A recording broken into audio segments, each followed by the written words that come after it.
We've got some interest in this hearing from members off the committee, and as long as space allows for it, I'd like to include them on the dais. I remind folks that non-committee members are only recognized for questions after all committee members have been recognized. So without objection, Mr. Posey, Mr. Bishop, and Dr. Griffiths would be allowed to participate if they so choose, and we welcome them here. Mr. Posey is or rather Mr. Bishop is an alumnus of this committee, so we welcome you back. And we're also, we all know that Ralph Hall is in a time machine anyway. He doesn't get any older, but if you think he's reversed, he hasn't. He couldn't be here today, and we're glad that Mr. Olson could take his place as the ranking member on the Space and Aeronautics Subcommittee. He's certainly well qualified to handle these chores today. So good morning and welcome, Administrator Bolin. Today's hearing marks the beginning of this committee's review of NASA's fiscal year 2011 budget request, including the proposed changes to the nation's human spaceflight plans. As you know, NASA is an agency that occupies an important place in the nation's R&D infrastructure, as well as being a source of inspiration and pride for all of our citizens. I know that my colleagues on both sides of the aisle want to make sure that we do all we can to ensure its future health and productivity. In that regard, I am pleased that the President's FY 2011 NASA budget request has a number of positive features. First, of course, is the fact that the budget request will increase NASA's 5-year funding by a total of $6 billion over last year's out-year funding plan. It's less than many supporters of NASA believe is justified or needed, but in a fiscal environment in which many federal agencies and programs are facing funding squeeze, it represents a vote of confidence in NASA, and that should not be ignored. There are other good things in the proposed NASA budget. It recognizes the critical role of NASA's Earth Science Program and climate research play in increasing our understanding of climate change and other phenomena that impact our society. It moves to restore some of the purchasing power that was lost by NASA's Earth Science Program over the past decade. Aeronautics is another area that gets a needed boost in the FY 2011 NASA budget request. It's hard to think of another NASA program that has had more of an impact on our economic competitiveness, national security, and quality of life, and I'm pleased that its importance is recognized in this budget proposal. In addition, the budget recognizes the importance in investing in long-term technology development for both aeronautics and space, a view long shared by this committee. And finally, this budget also makes provisions for extending the operation of the International Space Station beyond 2015, as well as providing funds to allow for an orderly completion of the Space Shuttle's flight manifest, two very constructive steps. All of these initiatives that I have described are ones that I think could garner bipartisan support on this committee and in the House at large. They are certainly consistent with last year's NASA Authorization Act. However, there are other features of this request that haven't gained much support. Namely, this budget proposal represents a radical change from the approach to human spaceflight and exploration that has been authorized and funded by the successive Congresses over the past 5 years. This new approach is not clearly traceable to either past legislation or past policy directives. It has raised as many questions as it has answered. Administrator Bolin, as you know, many folks in your own agency do not appear to have known what was in the budget request until the very weekend before its release. In addition, it has taken almost a month for Congress to get NASA's budget justification documents, a state of affairs that is not and should not be an acceptable way of doing business with regard to such an important national endeavor. This hearing is intended to help us understand the rationale for such a substantial change in direction from the approach of previous authorizations. In that regard, Administrator Bolin, there are a number of questions that I hope you'll be able to address. For example, a feature of this proposal, and one that has not garnered much support on the Hill, is a plan to rely on as yet to be developed commercial crew transportation systems with no government backup system.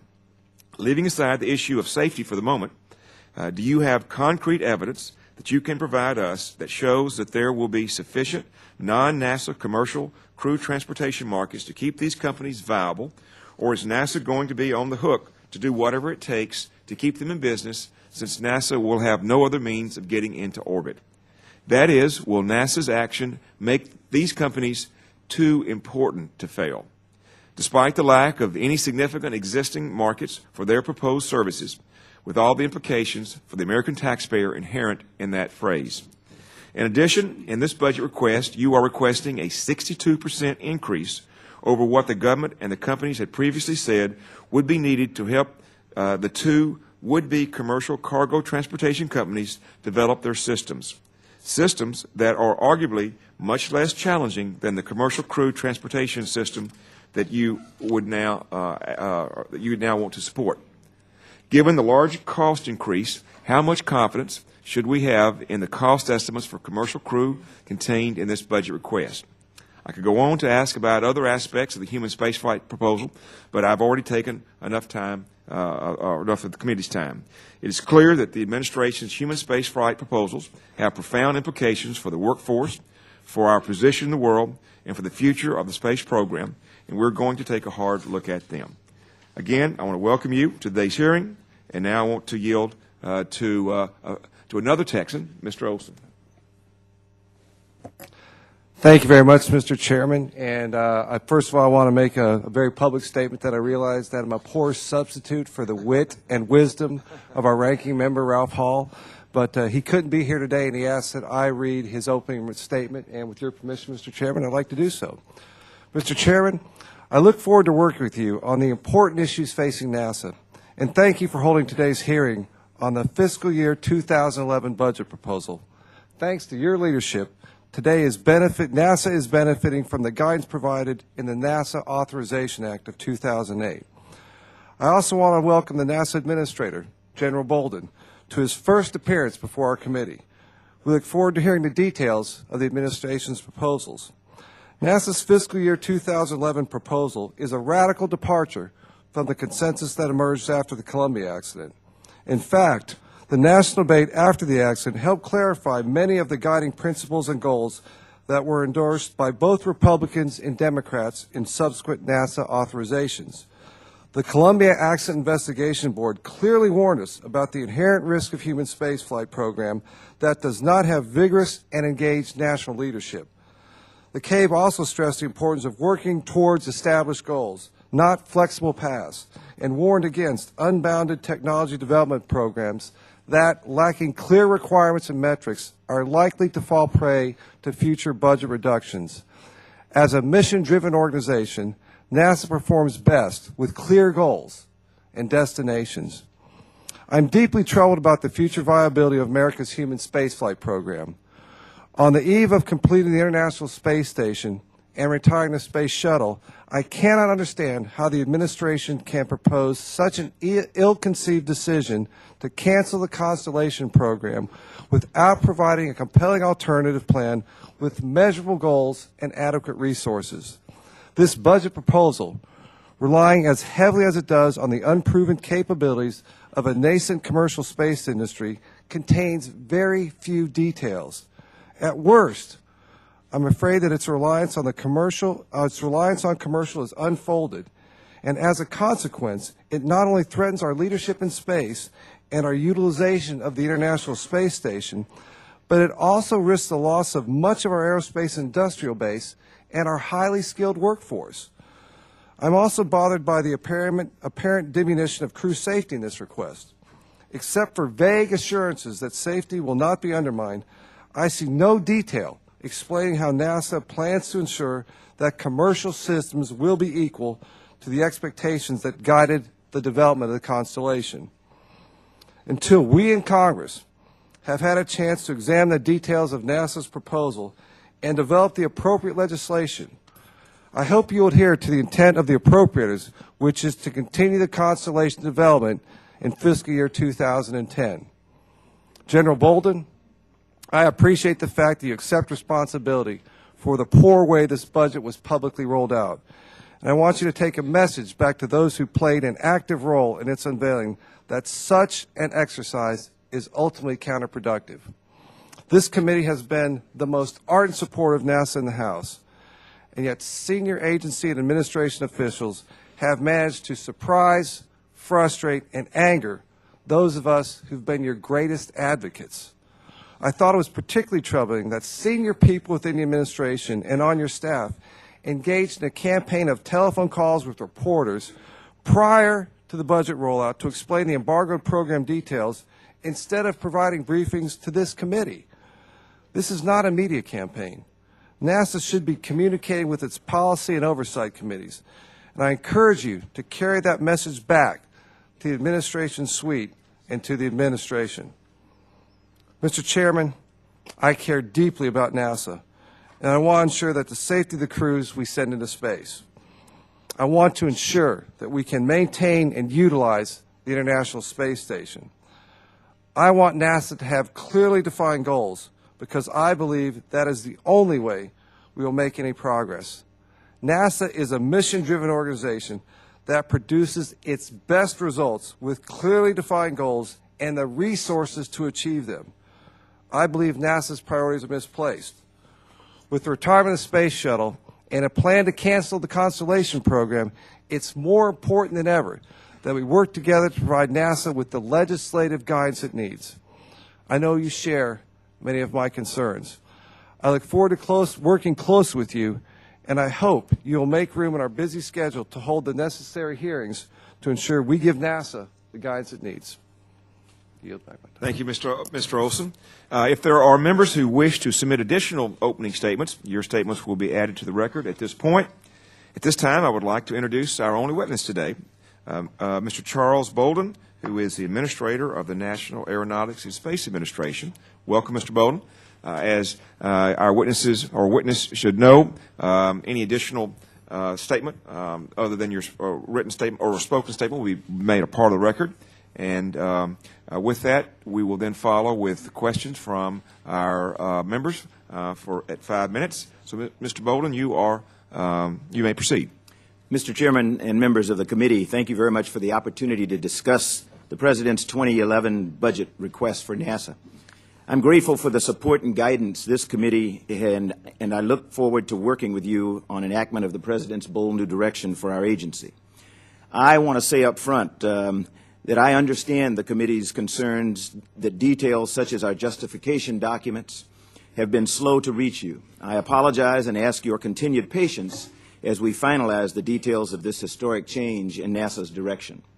Since the introduction of the budget, many have asked what the destination is for human spaceflight beyond low Earth orbit under the President's plan. NASA's exploration efforts will focus not just on our moon, but also on near-Earth asteroids, strategic deep space zones called Lagrange points, and the planet Mars and its moons. For me, the ultimate destination in our solar system at present is Mars.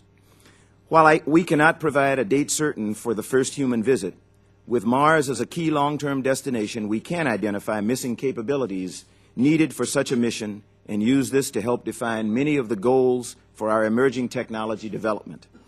The right investments in technology will allow us to map out a realistic path to this destination that continues to inspire generations of school children, just as it inspired me years ago growing up in Columbia, South Carolina, and watching Buck Rogers go to Mars with ease each week from my seat in the balcony of the Carolina Theater in Columbia. The President's fiscal year 2011 budget request for NASA is $19 billion, including an increase of $276 million over the enacted 2010 level. Longer term, I am pleased that the budget commits an increased investment of $6 billion in NASA science, aeronautics, and enabling technologies over the next 5 years, compared with last year's plan. All of us at NASA appreciate the President making NASA such a high priority at a time when the budget realities dictate reductions and freezes for other worthwhile programs. With the President's new vision, the NASA budget will invest much more heavily on technology R&D than recent NASA budgets. This will foster new technological approaches, standards, and capabilities that are critical to enable next-generation spaceflight, Earth sensing, and aeronautics capabilities. These investments will produce additional opportunities for U.S. industry and spur new businesses, such as a recently announced partnership between NASA and General Motors to build an advanced dexterous humanoid robot we call R2. I want to share a few highlights about NASA's bold new path to become an engine of innovation with an ambitious new space program that includes and inspires people around the world. Under this program, the United States will pursue a more sustainable and affordable approach to human space exploration through the development of transformative technologies and systems. We will encourage the development of commercial human spaceflight vehicles to access low Earth orbit. We will develop new technologies that will enable more efficient U.S. human exploration into the solar system than is currently conceived. As the Constellation program is ended in an orderly manner, I want to thank all of the NASA employees and contractors who have worked so hard on that program. Their commitment has brought great value to the agency and to our nation, and they will continue to play a pivotal role in NASA's future path. Many of the things NASA has learned from the Constellation program will be critical as the agency moves forward. More specifically, in fiscal year 2011, NASA will undertake a flagship technology development and demonstration program with our international partners, commercial and other government entities, to demonstrate critical technologies such as in-orbit propellant storage and transfer, inflatable modules, autonomous automated rendezvous and docking, and closed-loop life support systems. Heavy lift research and development that will investigate a broad scope of R&D activities to support new space vehicle propulsion technologies. Robotic precursor missions to multiple destinations in the solar system in support of future human exploration, including missions to Mars, the Moon, Mars and its moons, Lagrange points, and nearby asteroids. Significant investments for the development of commercial crew and further cargo capabilities. Extension of the lifetime of the International Space Station to 2020 or beyond in concert with our international partners. Pursuit of cross-cutting space technology capabilities led by the newly established Office of the Chief Technologist to spawn game-changing innovations to make space travel more affordable and more sustainable. Climate change and observations, which will enable NASA to substantially accelerate and expand its Earth science capabilities, including a replacement for the orbiting carbon observatory.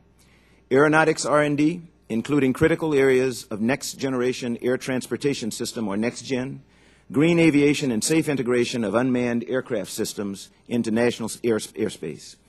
Education initiatives, including the recently announced Summer of Innovation pilot program to inspire middle school students. Americans and people worldwide have turned to NASA for inspiration throughout our history. Our work gives people an opportunity to imagine what is barely possible, and we at NASA get to turn those dreams into real achievements for all mankind through the missions we execute. This budget gives NASA a roadmap to even more historic achievements as it spurs innovation, employs Americans in exciting jobs, and engages people around the world. Mr. Chairman, thank you again for your support and that of this committee. I would be pleased to respond to any questions you or other members of the committee may have. Thank you, sir. At this point, we will begin our first round of questions, and the chairman recognizes himself for 5 minutes. You've laid out an exciting agenda for NASA. Certainly, there are many other areas that NASA encourages outside of the human exploration, and I'm glad that you have really a bold agenda there.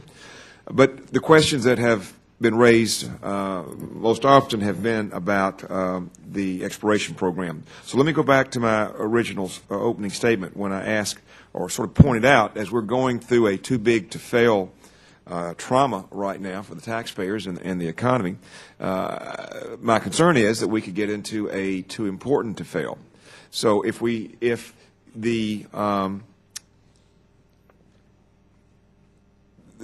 companies that are going to provide the commercial crew transportation don't have other markets, then are we going to wind up having to support them?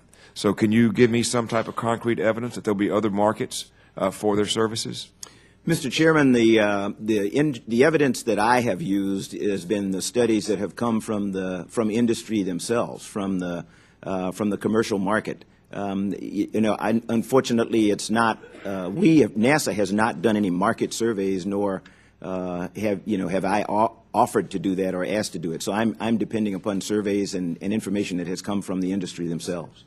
Well, and I don't say that they're bad folks, but this is a little bit like the fox looking after the hen house, isn't it? I mean, if you're getting information from them that justifies themselves, I would encourage you to or I think certainly NASA needs to look into this. I think it would make it a much more comfortable situation for many of us if we thought they weren't going to be wards of the state or of NASA. And so let me just say that's not a satisfactory answer, and we would hope that you could get us some more information. And in that regard, in the request, your budget request, you asked for a 62% increase on what the government had, what the companies had previously said would be necessary. Where did this increase come from? Mr. Chairman, when we priced what we were going to ask for in the budget for the commercial, the COTS program and other commercial endeavors, we looked at past cost for programs. We looked at what industry estimates for programs, and we asked several of the companies what they thought it would cost for a program of this nature, and that's where the cost estimates come. Well, didn't just recently, within the last year or two, the companies said that they could do this for less, and which is the result of the 62% increase? Sir, let me go. I will get an answer for you for the record for that, because there have been some companies who have come in within the last few months that said they could do it quicker. I am not aware of any that have said they could do it for less. So I will get you an answer for the record for that. Well, where this is going is part of the reason that the justification for moving from Constellation to a different approach is expense. And so if it's not going to be less expensive, then there has to be a better explanation, I think, why this move. And so finally, Administrator Bolden, there appears to be some confusion among individuals at your agency as to whether money from the Constellation program needs to be set aside this fiscal year to avoid violating the Anti-Deficiency Act. So to make certain that we are all on the same page, I wonder if you would agree that the following is the current situation.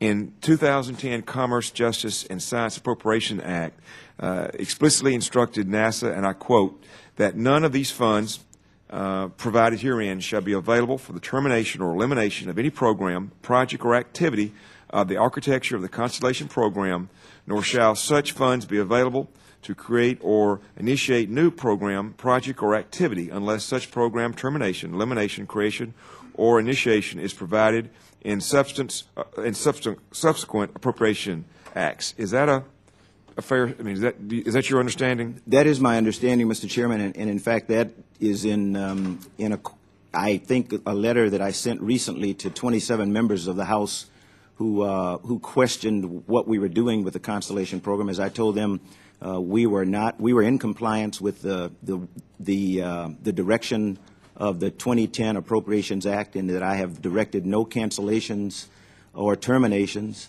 and that we intended to comply with the law.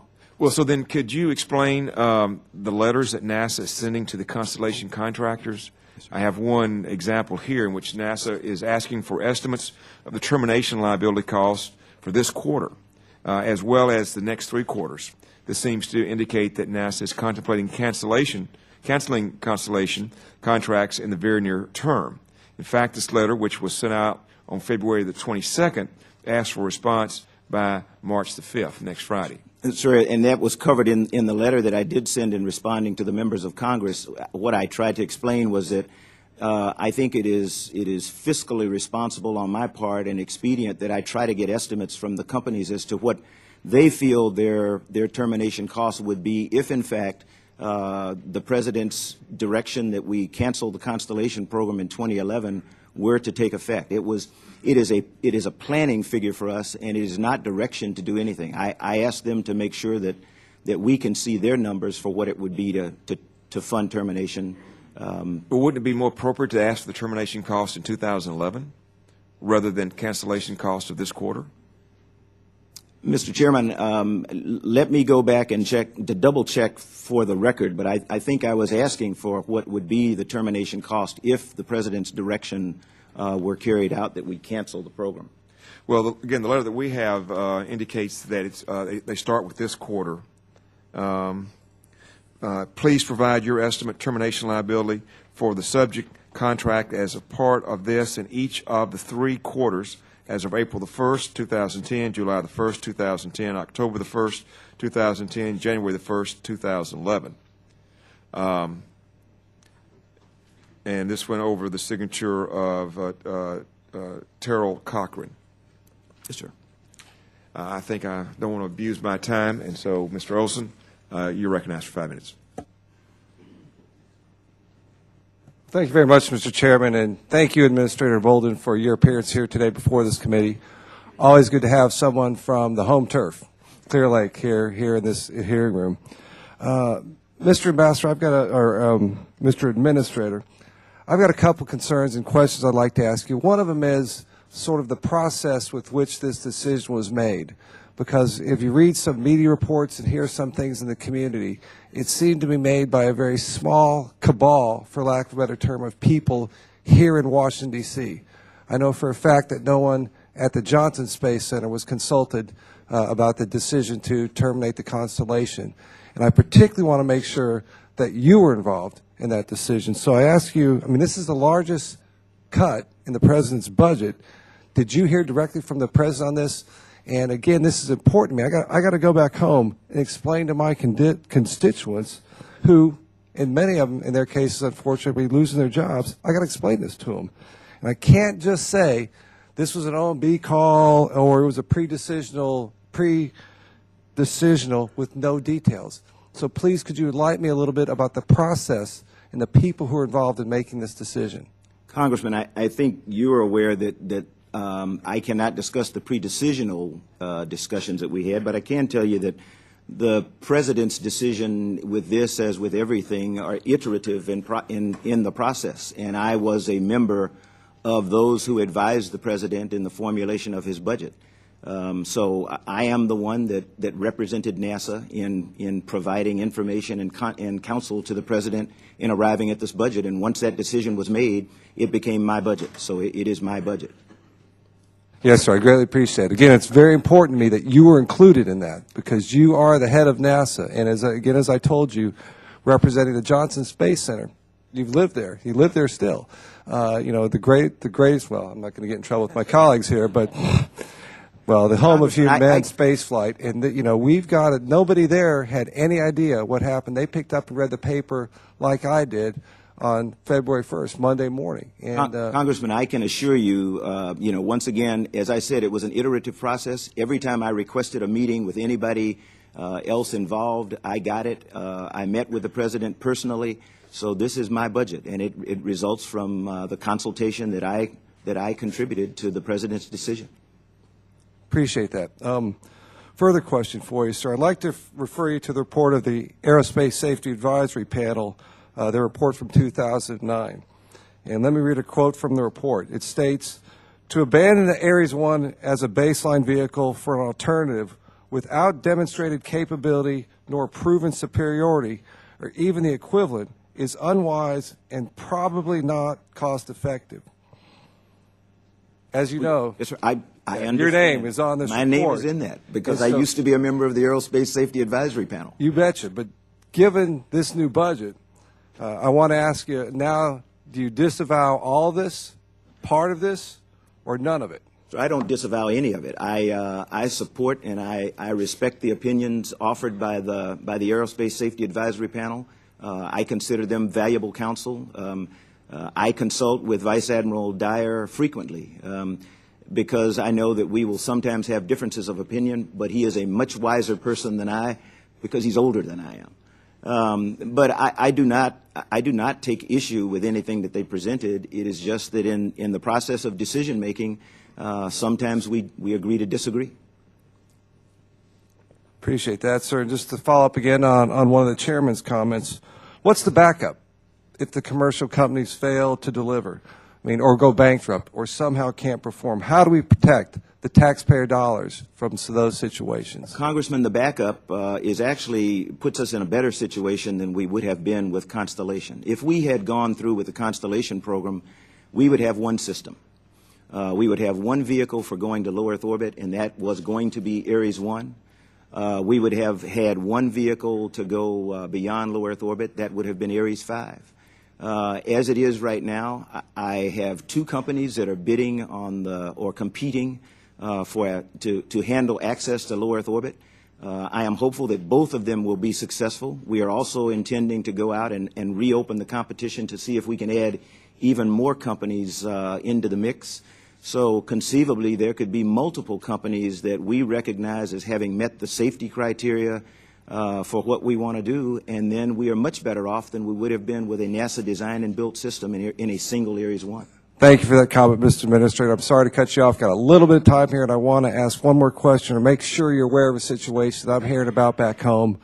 There was a statement made by a very senior political appointee in the NASA front office, Mr. Alan Ladwig. It's been reported on Twitter, and here's what he said, quote, "For those who fuss over President Obama's budget for NASA, I have two words, bite me," end quote. Bite me.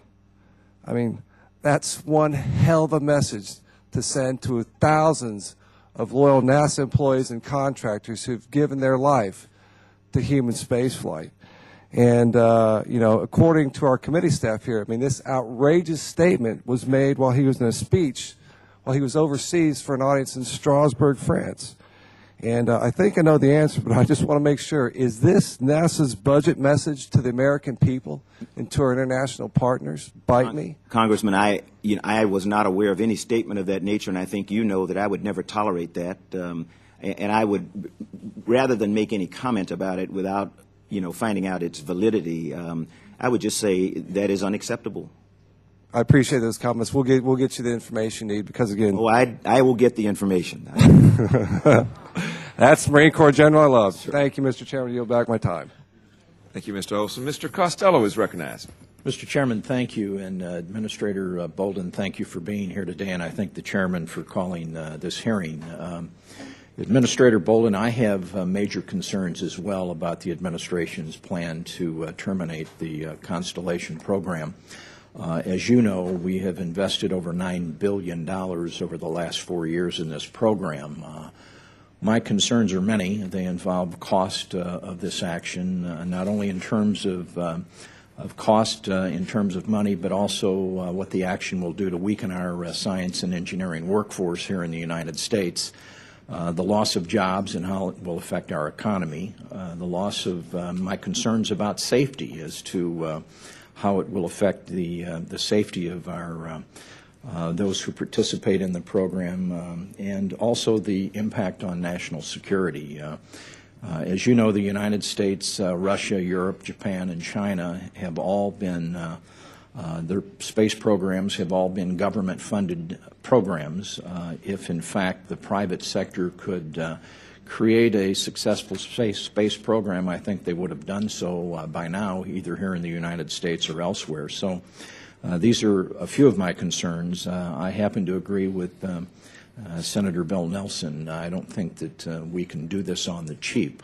And in fact, I think we could point to many programs in the Department of Defense, Department of Homeland Security, and other agencies of the federal government where we have outsourced functions that used to be the function of the federal government, and in fact has cost the taxpayers more when we look at the cost overruns and some of the other issues that we have dealt with both in Iraq, Afghanistan, and other contractors that have been hired to perform government functions. So I want you to take that back to the administration. They're going to hear that not only from me, they're going to hear it from, I think, the appropriators and others. So I have major concerns with going down this path. I do have a couple of questions. My other hat is chairman of the Aviation Subcommittee of Transportation concerning two issues, one next gen, and the other issue is we just held a hearing yesterday on icing.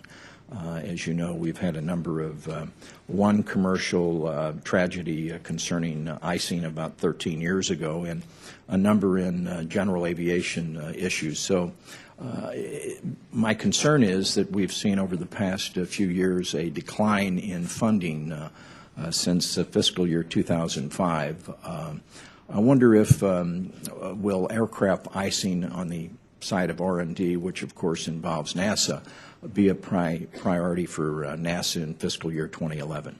Congressman, I can assure you that when you look at icing and other issues that have not been funded before, the Glenn Research Center is the home of the largest icing simulation facility that we have. One of the things that we're also going to increase spending on is research into rotary wing issues. Rotary wing also has a problem with icing, but even more importantly, we're beginning to look at issues of noise pollution. So we're looking for quieter rotor blades, so that the increase in the aeronautics budget will enable us to do much more than we have been doing in the past. You mentioned NextGen. We are actually increasing the spending that we are putting forward on NextGen because we really believe in it. We think it's critical for the nation. One of the biggest champions of NextGen right now is the Secretary of Homeland Security, Secretary Janet Napolitano. In an executive committee meeting on NextGen that I attended with her, she was the #1 spokesperson, saying that if we didn't bring this program online very soon, that she was going to be in trouble, because NextGen is going to enable us to get people from the curbside safely in the air to their destinations, back to their baggage, and back home. And it's critical that we do that. So we are increasing the amount of money that we're going to spend on the next generation air transportation system. We heard testimony yesterday concerning the icing hearing that enough research, some research has been done, but maybe not enough coming from NASA. So I would just ask you to make it a priority. We need to do rulemaking and to move forward so that we can make certain that pilots who are not only on the ground but in the air, that they have adequate information concerning icing, training, and know what to do when they get into icing conditions, not only when they leave the ground but in the air. Also, my final question is about NextGen. Do you believe that you have adequate funds to move forward with the next generation air traffic control system in this fiscal year budget proposal? Congressman, there are never enough funds to do what I want to do with NextGen. Some of it is, if you gave me all the money in the world, I couldn't get you there any quicker because of technological issues that we face. Some of the problems with NextGen don't have anything to do with funding at all on the part of NASA. They have to do with getting buy-in from the business and the general aviation community, because they are a huge portion of the airspace users, and pricing of the equipment needed for the heart and soul of the NextGen system is something that we see resistance from the business and general aviation communities, because they contend that the commercial guys don't have to worry about it. They just raise the price of a ticket. I'm not sure that that's true, but that's their contention. So I am confident that we have sufficient funds for this year and the out years to help us bring into play those systems that are necessary for NextGen.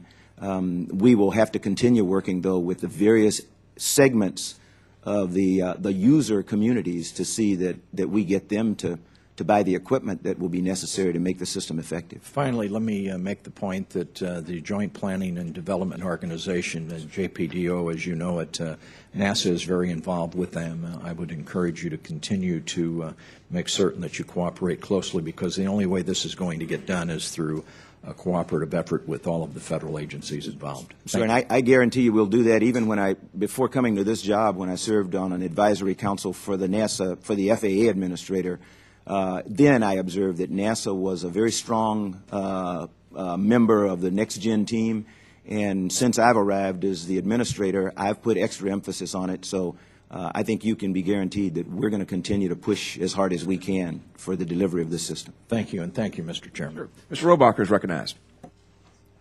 Thank you very much, Mr. Chairman. Let me identify myself with the remarks of my colleague concerning air traffic control and icing type of research. I think that quite often that job that NASA has not got the focus, and people don't get the PR and the publicity that human spaceflight gets, but those are vitally important to the safety and security of the American people, and that's your job. In general, welcome aboard. It is pleasant to hear that you do accept criticism, and I appreciate the fact that you have. I'm married. There you go. And I have been for 42 years. Well, some people have some people get up here and they get a little bit To the same wife, by the way. Good for you. God bless you. But some people I don't acknowledge criticism, or they just feel uncomfortable with it. You met that head on, where you've been criticized that your people briefed journalists before they briefed members of Congress who are on the Committee of Jurisdiction. I'm glad to hear that you have taken that seriously, and we'll make sure that doesn't happen again. Let me just note that NASA can't do everything.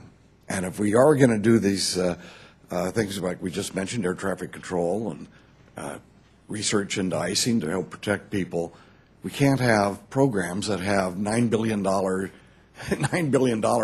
are behind schedule, way behind schedule, and over budget, and just ignore it and let it go on until you end up with a $50 billion program that is behind schedule and over budget and may not be able to reach its goals. Sometimes you have to make decisions. And I'll just have to say that I appreciate the fact that this administration and that you, as leader in this area, have decided to make some decisions. It fits with a Marine general, I might add. You were in the Marines? Yes, sir. All right. I am a Marine. You know, my dad was a lieutenant colonel in the Marines, and he would just roll over in his grave if he didn't think that I was calling you general and sir and the rest of it. But congratulations, General, for making decisions. In the Marines, they say the worst decision is no decision. No decision. Yes, sir. And I think that you should proceed in the rest of your responsibilities with that in mind. Let me just note at some of the criticism that I hear of the decision that's been made here in Constellation, that the primary consideration behind that criticism seems to be not safety and not necessarily human spaceflight, because we're talking about human spaceflight but being accomplished in a different way, but instead in maintaining NASA's workforce. Now, maintaining NASA's workforce, just to maintain the workforce, is an expensive proposition. And if maintaining a workforce that is not meeting its responsibilities, not on time, not doing things on schedule, not getting us to a place where we're going to accomplish specific missions, then that workforce is holding America back. And I can see, whether it was a space shuttle program or many other programs that I've been witnessing here in the last 20 years, that maintaining the NASA workforce becomes a goal in and of itself. We've got to break ourselves from that type of thinking, or we're not going to be the leading power in space, and we should be. I happen to believe that some of the criticism I've heard just totally disregards the fact that we've got private sector companies that have invested a lot of money in space and been very successful, and we have the Atlas program. We have the Delta systems. I mean, these are very, very efficient and effective space transportation systems.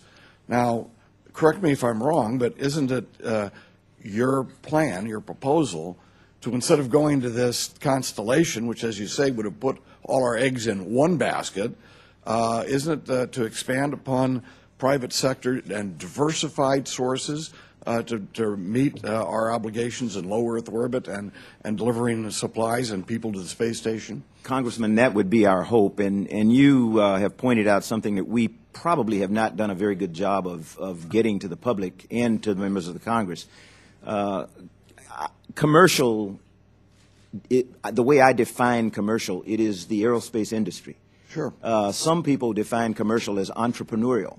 And they think that that's the only people that we're talking about here. We're talking about Boeing and Lockheed. When we started out, yeah. When we started out with, and it started before my administration. Actually, Administrator Griffin was the one that began the COTS program. When they started out, the only bidders happened to be entrepreneurial firms or smaller firms, and again, it's because the larger firms chose not to bid. We are going to open another round of bidding. And it is my hope that we will have some of the more experienced aerospace companies who will decide that they too want to bid on, we need cargo to and humans General, to lower my Earth orbit. time's about up. Let me just say that we need to encourage large companies, Boeing, Lockheed, Northrop, and the rest of these companies.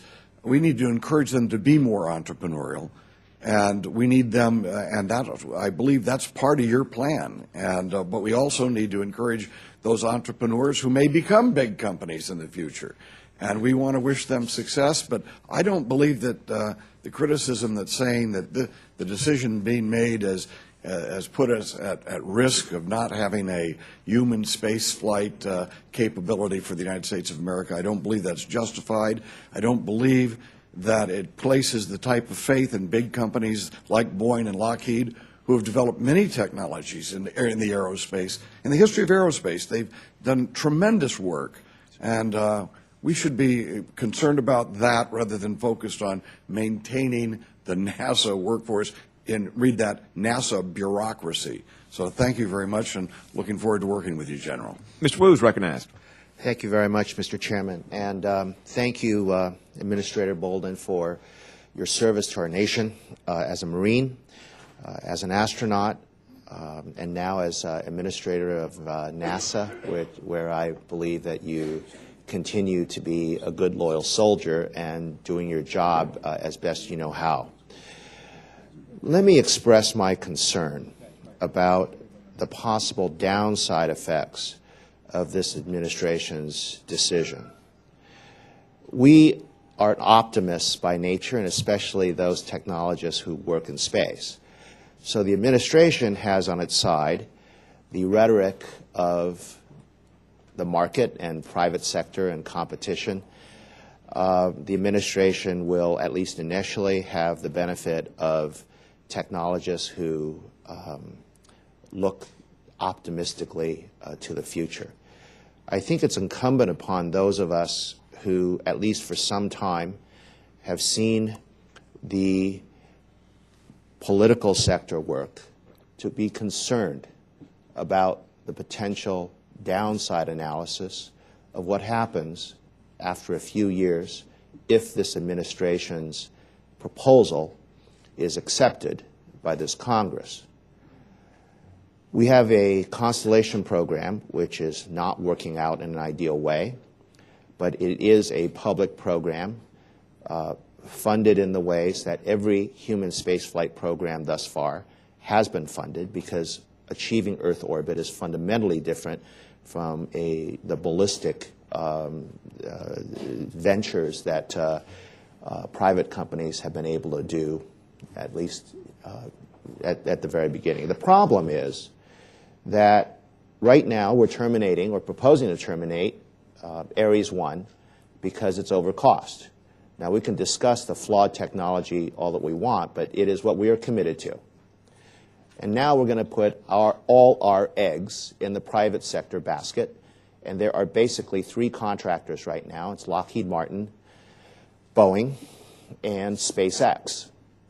And they have the Atlas, the Delta IV, and a proposed Falcon 9. It looks good right now to privatize, but this is the easy part. This is just the privatization step. In 3, 4, 5 years, maybe 5 or 6 years, when we really hit the hard part of getting those launch vehicles human-rated, I suspect that we might have some of the same cost problems that public launch vehicles have had and that Ares 1 has. And if we do, it seems to me that the way Washington, D.C. and the public decision-making process works is that we will then terminate the commercial spaceflight program because of exorbitant costs given to us by the private sector, just as the public sector has run into cost problems. The cost problems are to be anticipated. If you can cite a single satellite program that has come in on budget, I'd be very interested to hear about that. So space, the costs go up because it's hard. And NASA's job is to do the hard things. I think one of the fundamental flaws of Ares was the decision to do something that was off the shelf, because NASA should be in the business of making new technology and pushing our economy and pushing our and pushing the envelope. Computer science wouldn't be where it is without NASA's push for better ways to do things in the 1960s. I think that material science made a lot of progress because of the 1970s and the space shuttle, and our experience in putting astronauts in place for a longer period of time has paid great benefits. These are benefits to the American people. These are benefits to the human race. If my sort of downside analysis works out, what's at stake? What's fundamentally at stake is whether future generations of astronauts speak English or speak Chinese. And in case there's any doubt, I'm an advocate that at least English be the lead language in human spaceflight. I was against privatization in the Bush administration. I'm against privatization in the Obama administration. I think that y'all are running a huge risk, and I don't want to see human spaceflight, at least by Americans in the 17-nation consortium, which is counting on us to be tubed and to have human spaceflight go to the Chinese or to the Indians. And Mr. Chairman, let me just take one moment to express my concern. I got a call from a Canadian reporter. About this topic, and I thought, golly, I mean, I expected a call from a Florida reporter. I don't expect calls from Oregon reporters because, you know, our connection with space are the astronauts that I bring for space camp announcements, scholarship announcements every spring. But the Canadian made it really clear that if we don't fly, Canadians don't fly. And this is true of a number of other nations. They're depending on us. The American public is depending on us. We have failed in the mission of pushing technology with the current Ares 1. But that is something we can fix.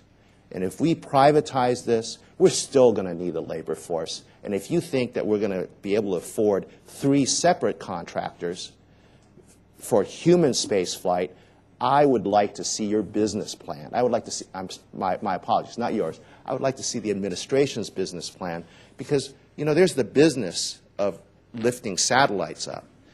But I don't think there's a workable business plan for lifting humans up into low Earth orbit. At least, you know, from my business, it just doesn't look like it pencils out.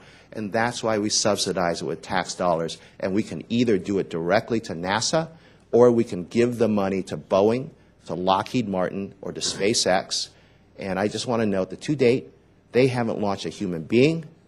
We talk about airlines in space. Well, when we encouraged airlines after World War II, that was the right time. If we had encouraged airlines in 1910, before World War I, it would have been significantly premature. And I would encourage the administration and your agency to consider whether this is premature, whether this is wise, and whether this dooms us to a future where there are no Americans in space, or at least that the dominant language in space is not English. Thank you, Mr. Wu. And the unopposed Mr. McCall is recognized. Thank you, Mr. Chairman. And I'll allow you to answer. I'm going to echo my colleague, Mr. Wu and Mr. Olson. Like Mr. Olson, my district, I have many NASA employees and contractors at the Johnson Space Center. You know, since the inception of NASA, the mission has always been human spaceflight. You know, President Kennedy talked about landing a man on the moon, bring him safely back to the Earth. President Johnson carried that vision on. The goal was met. And I'm concerned about the mission changing. I'm concerned about the human spaceflight mission being completely cut out of this budget, the Constellation program going away, and an increase in funding towards something that I don't consider to be a core mission of NASA, and that is climate change and weather observation. It seems to me we're getting away from the core mission of NASA. We're getting away from the national security aspects that NASA has always played, that we know was vitally important to our space race against the Soviets back in the 60s. I think, as Mr. Wu mentioned, the language, I hope it does continue to be English, but I think the Chinese and Russians could overtake us. I don't, commercial space developers, I don't believe are at the point where they can take over this program. We've already we've invested $9 billion in the Constellation program. It'll take another $2.5 billion to terminate. That's $11.5 billion invested in the Constellation program, and now we're just pulling the rug out from underneath that program. I think we're sending a message in terms of the mission that it is not a positive one, and that is human spaceflight is not the priority anymore, but rather climate change and weather observation. I know you spent a lot of time at the Johnson Space Center, and I really respect your service, and thank you for your service as administrator. But I find it hard to believe that you actually agreed with the President's decision here. Now, I know you have to carry out his orders. You're in the chain of command, but I question whether you do agree with this, having the experience you've had at the Johnson Space Center. So if you would just care to comment to me on, and I know you won't be able to answer, maybe you can, whether you really do agree with this decision. I can answer. And how possibly commercial space developers can pick up the slack, particularly after we've invested so much money in the Constellation program. Congressman, I do agree with the decision. I think it's possible, and in fact, I will try not to take too much time, but I will take some of us back to the 1980s when I first came into the astronaut office. We had not long flown STS-1, 2, and 3. We had gotten into the space shuttle program, and it became apparent to us that if NASA continued to try to operate the shuttle, that's all we were going to do. And we actually started looking for commercial entities that would be willing to come in and take over operations of the shuttle, much the same as we are trying to do today with the new commercial program. And there were companies like United Airlines, Lockheed, Boeing, American Airlines that all were going to bid on the operations contract for the space shuttle, to offload that. We even participated in providing training manuals to them for crews and the like, and then something happened called Challenger. And in 1986, January of 1986, when we lost the Challenger, all efforts at outsourcing, if you will, because that's what it would have been at the time, outsourcing the operation of the shuttle went away. The Air Force was going to take over the responsibility for conducting classified missions, which NASA, some of you will remember, NASA flew all of the human classified missions up until 1986. January of 1986, January 28th, 1986, the world changed. President Reagan decided that it was not smart to put satellites on the space shuttle. You know, they did not feel it was worth the risk to put an astronaut and a satellite in the same vehicle, and we stopped deploying satellites. So the world changed on January 28th, 1986, and things that we are trying to do today, we were trying to do then. And I think they would have been successful had it not been for the Challenger accident. And I don't make light of anything, but I tell people all the time, the trauma of the loss of Challenger to this nation and the world, we are still suffering. In general, with all due, I got 15 seconds. I want to throw this last question out at you, and that is, I think NASA, the program, has been one of the best investments of federal dollars that we've had. A model success, the return on investment. What are we to tell our constituents? What are we to tell the people at the Johnson Space Center in Houston, Texas, Clear Lake, the people that you know so well, Mr. Olson and myself, when we go back home? What impact is this going to have on them? So the Johnson Space Center, as well as the other NASA centers, we are going to do everything in our power to ensure that the programs that develop from this budget, that we are able to develop from this budget, from the increased money that we're going to have, are going to enable them to continue to do the type of work that they do. There is always going to be need for engineering effort. There is always going to be a need for development, and we are. You know, I wish I could give you definitive programs that we are going to have now, but we're 2 weeks, 3 weeks after the rollout of the budget, and we have not gotten those types of answers. But I promise you that within months, because I have asked for studies to be brought to me to help us determine which programs we're going to do. within months we'll be able to put some meat on the bones, if you will, because I realize there is a lack of detail, and that's disturbing to everybody. It's disquieting and discomforting to me. But we're gonna get some answers for you. We'll have some programs defined. Well, I think you're going to find there's going to be a lot of opposition to Congress to the Constellation program. Mr. Chairman, I hope we can work together in the Congress on this issue. Thank you. You're absolutely right, Mr. McCollum. We want to continue to talk through this in a fair, reasonable way and better understand will this new program work? Why do you make the changes? There's more discussion that needs to occur. And to continue that discussion, the chair of our subcommittee on space and aviation, Ms. Gifford, is recognized. Thank you, Mr. Chairman. Good morning, General Bolden. There are many members here that don't have as much time with you, so I'm going to try to keep my statement as pretty brief as possible and just wrap up with a question at the end. On the positive side, there was a lot about the President's budget that we can be excited about. Unfortunately, our country has underfunded science, underfunded the investment into research that we all know is really important, those of us that sit on this committee. And I think it was interesting to see in the President's budget proposal that there was a variety of funding streams that we're frankly really excited about. As you've heard from my colleagues and you will continue to hear, there are serious concerns about the President's decision to decimate our American human spaceflight program. By canceling the program of record, we trade a program that we know will work, although it has experienced delays, and part of those delays, unfortunately, came from drastic underfunding.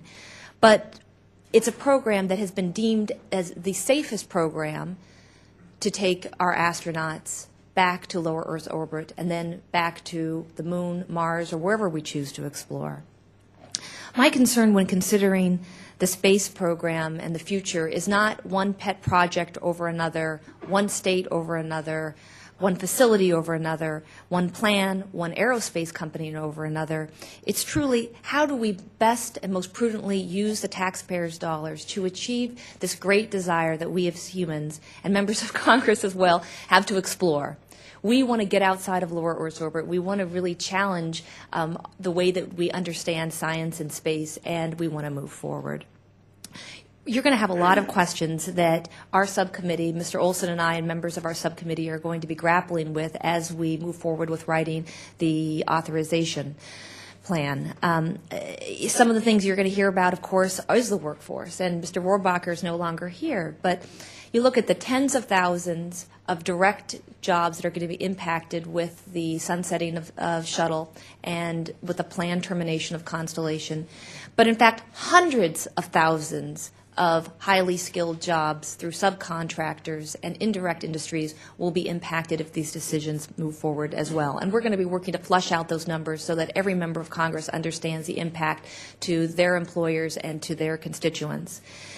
We're also going to delve farther into what's going to be happening with the production of the solid rocket motors. I mean, the decline in this industry when looking at our acquisition of strategic missiles is something of great concern. And I serve on the House Armed Services Committee, and as I understand, Secretary Gates was not consulted and was not aware of the plan to terminate Constellation, which has a direct impact on our nation's security.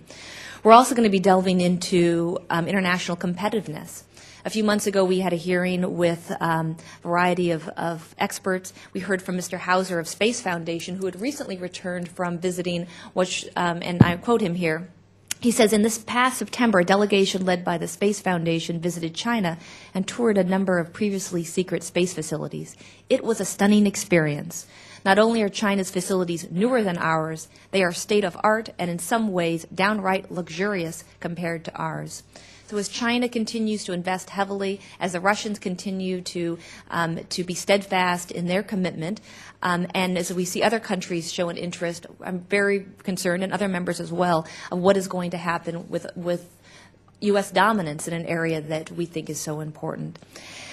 So my question to you, knowing that these other questions are out there and we will continue to gather the information as we write our authorization bill, is we're pretty surprised here in the United States Congress about this decision to terminate a program that the American people and members of Congress have invested tremendously in, not just for the last couple of years and the last 10, 11, $12 billion in Constellation, but for 50 years, in fact.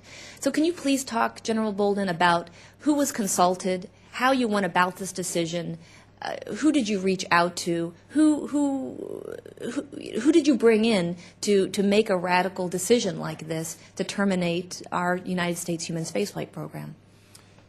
Madam Congresswoman, I can explain that I brought in all of my senior leaders. From the time that I became the administrator, we had strategic planning meetings dealing with the fact that I was going to have to make a recommendation to the President. So we met for months to formulate a position that I took.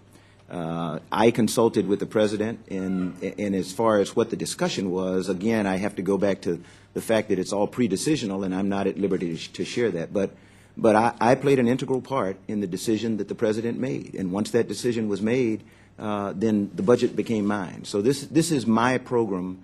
It's my budget, and I can't say that too many times. I wish I could blame it on somebody else if somebody needs to take the blame. But I played an integral part in the iterative process that arrived at the President's decision on where we're going. And I do agree with it. Well, Mr. Chairman, General Bolden, certainly we understand as NASA Administrator that this is your plan. I'm trying to make sure that that everyone understands that, at least speaking for myself, that I very much want to see NASA successful and I want to see the President successful. But that means the United States of America to be successful.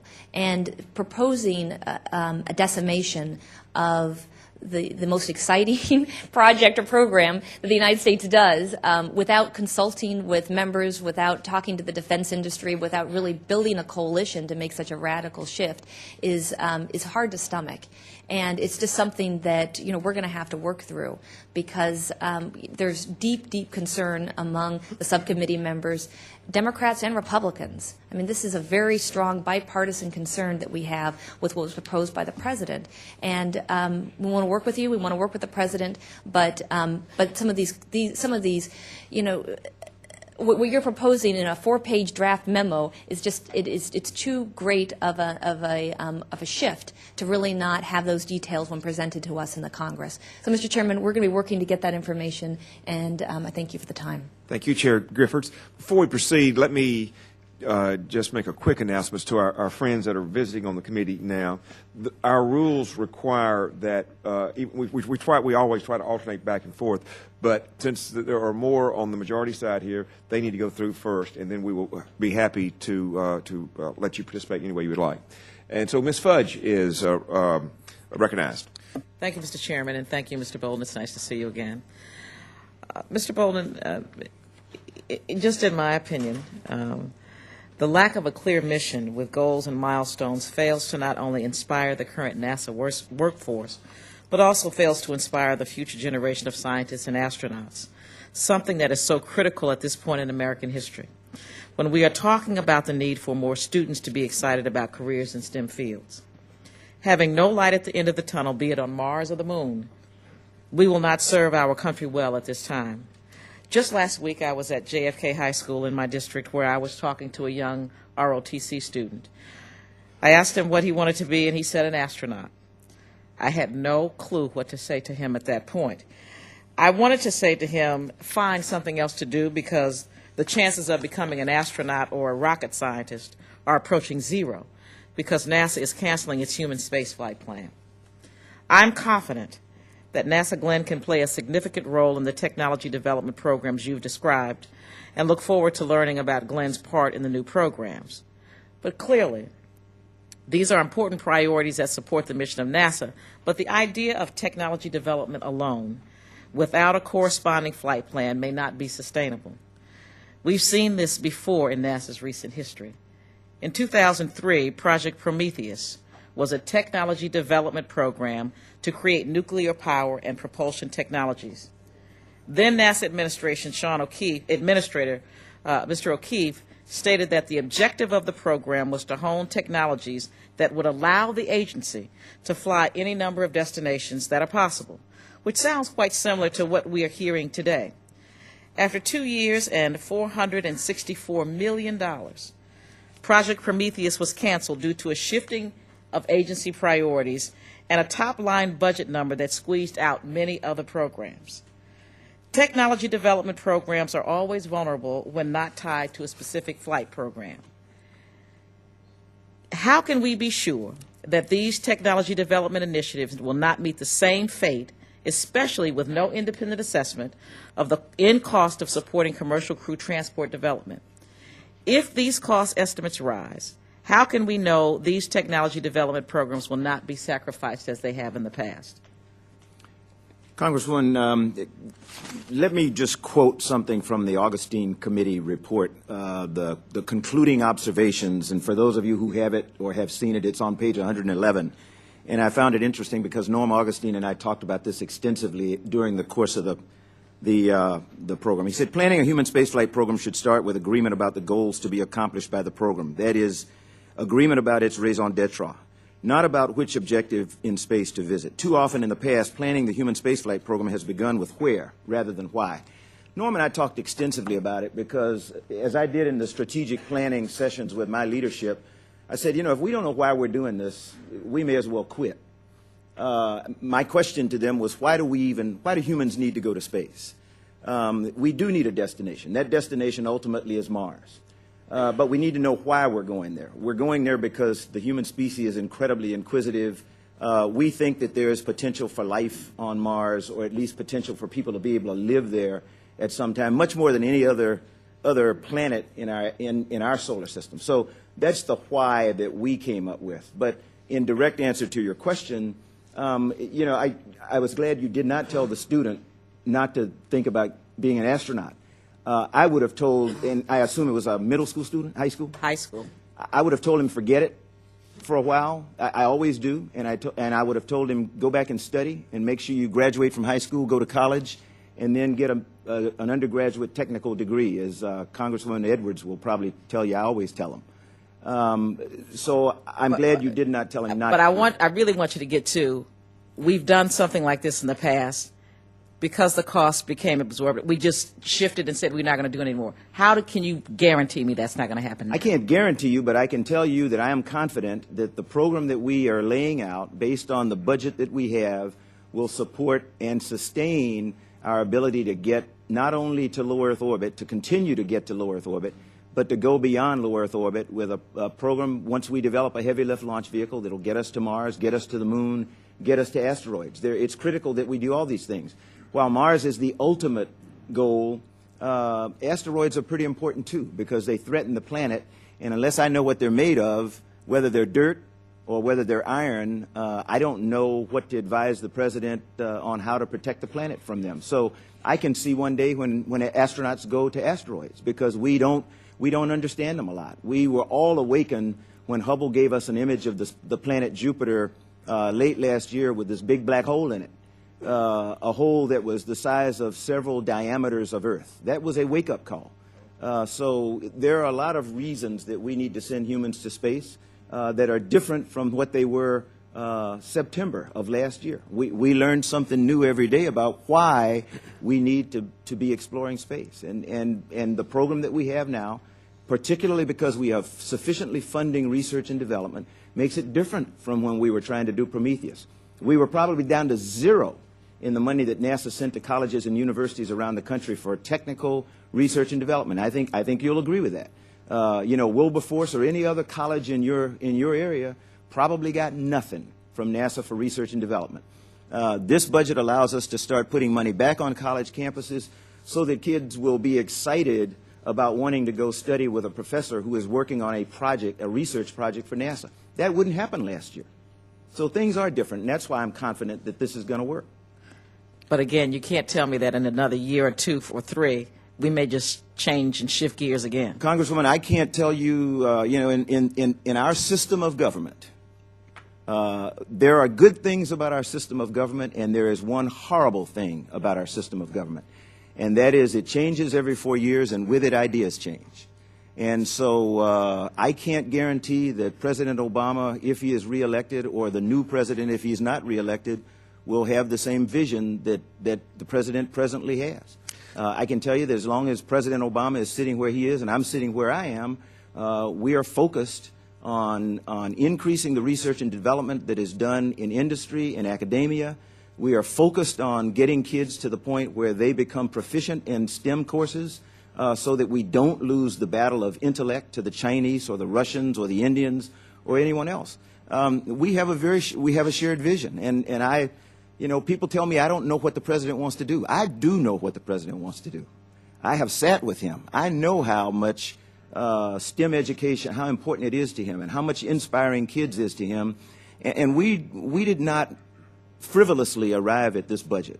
Thank you. Thank you, Administrator Bolden. And Ms. Edwards is recognized. Thank you, Administrator Bolden, for your testimony today and for being here. I want to say, I mean, I, like many of my colleagues, have just been floored by this proposal. And I think part of the reason is jumping off the point where you ended about inspiration. I think one of the things that inspires young people to get engaged in science, to be interested in space, is the inspiration that's actually been created really through the human spaceflight program. And so I'm struggling trying to figure out how in this budget we derive that inspiration for the future. But I want to go to some specific details. One is, you know, I could be really concerned, not as concerned about this budget, because truth be told, Goddard Space Flight Center, which is in my in the county in which I live, and a lot of the folks who work at Goddard are my constituents. And you know what? We win big in this budget. But the fact of the matter is that this is really about a vision for our space program, and our space program is a three-legged stool. It's the earth sciences in which we engage, it's the research and development and technology development, but it's also human exploration. And I feel that this budget, with this budget, we lose one of those legs of that stool. And so I want to ask you actually about the commercial sector. And I'll just quote for a minute from Anatoly Permanov, of the head of the Russian Space Agency, and he says, I quote, "We have an agreement until 2012 that Russia will be responsible for this, about ferrying astronauts from other countries into low Earth orbit. But after that, excuse me, but the prices should be absolutely different then." What is it about it in terms of the administration and your confidence in the commercial sector that enables you to believe that after 2012 we will have a robust commercial sector that's really able to deliver on its promises? Because if you look at what's been expended to date, I want to know what hardware has been delivered from the $618 million that's gone out. What services have been provided?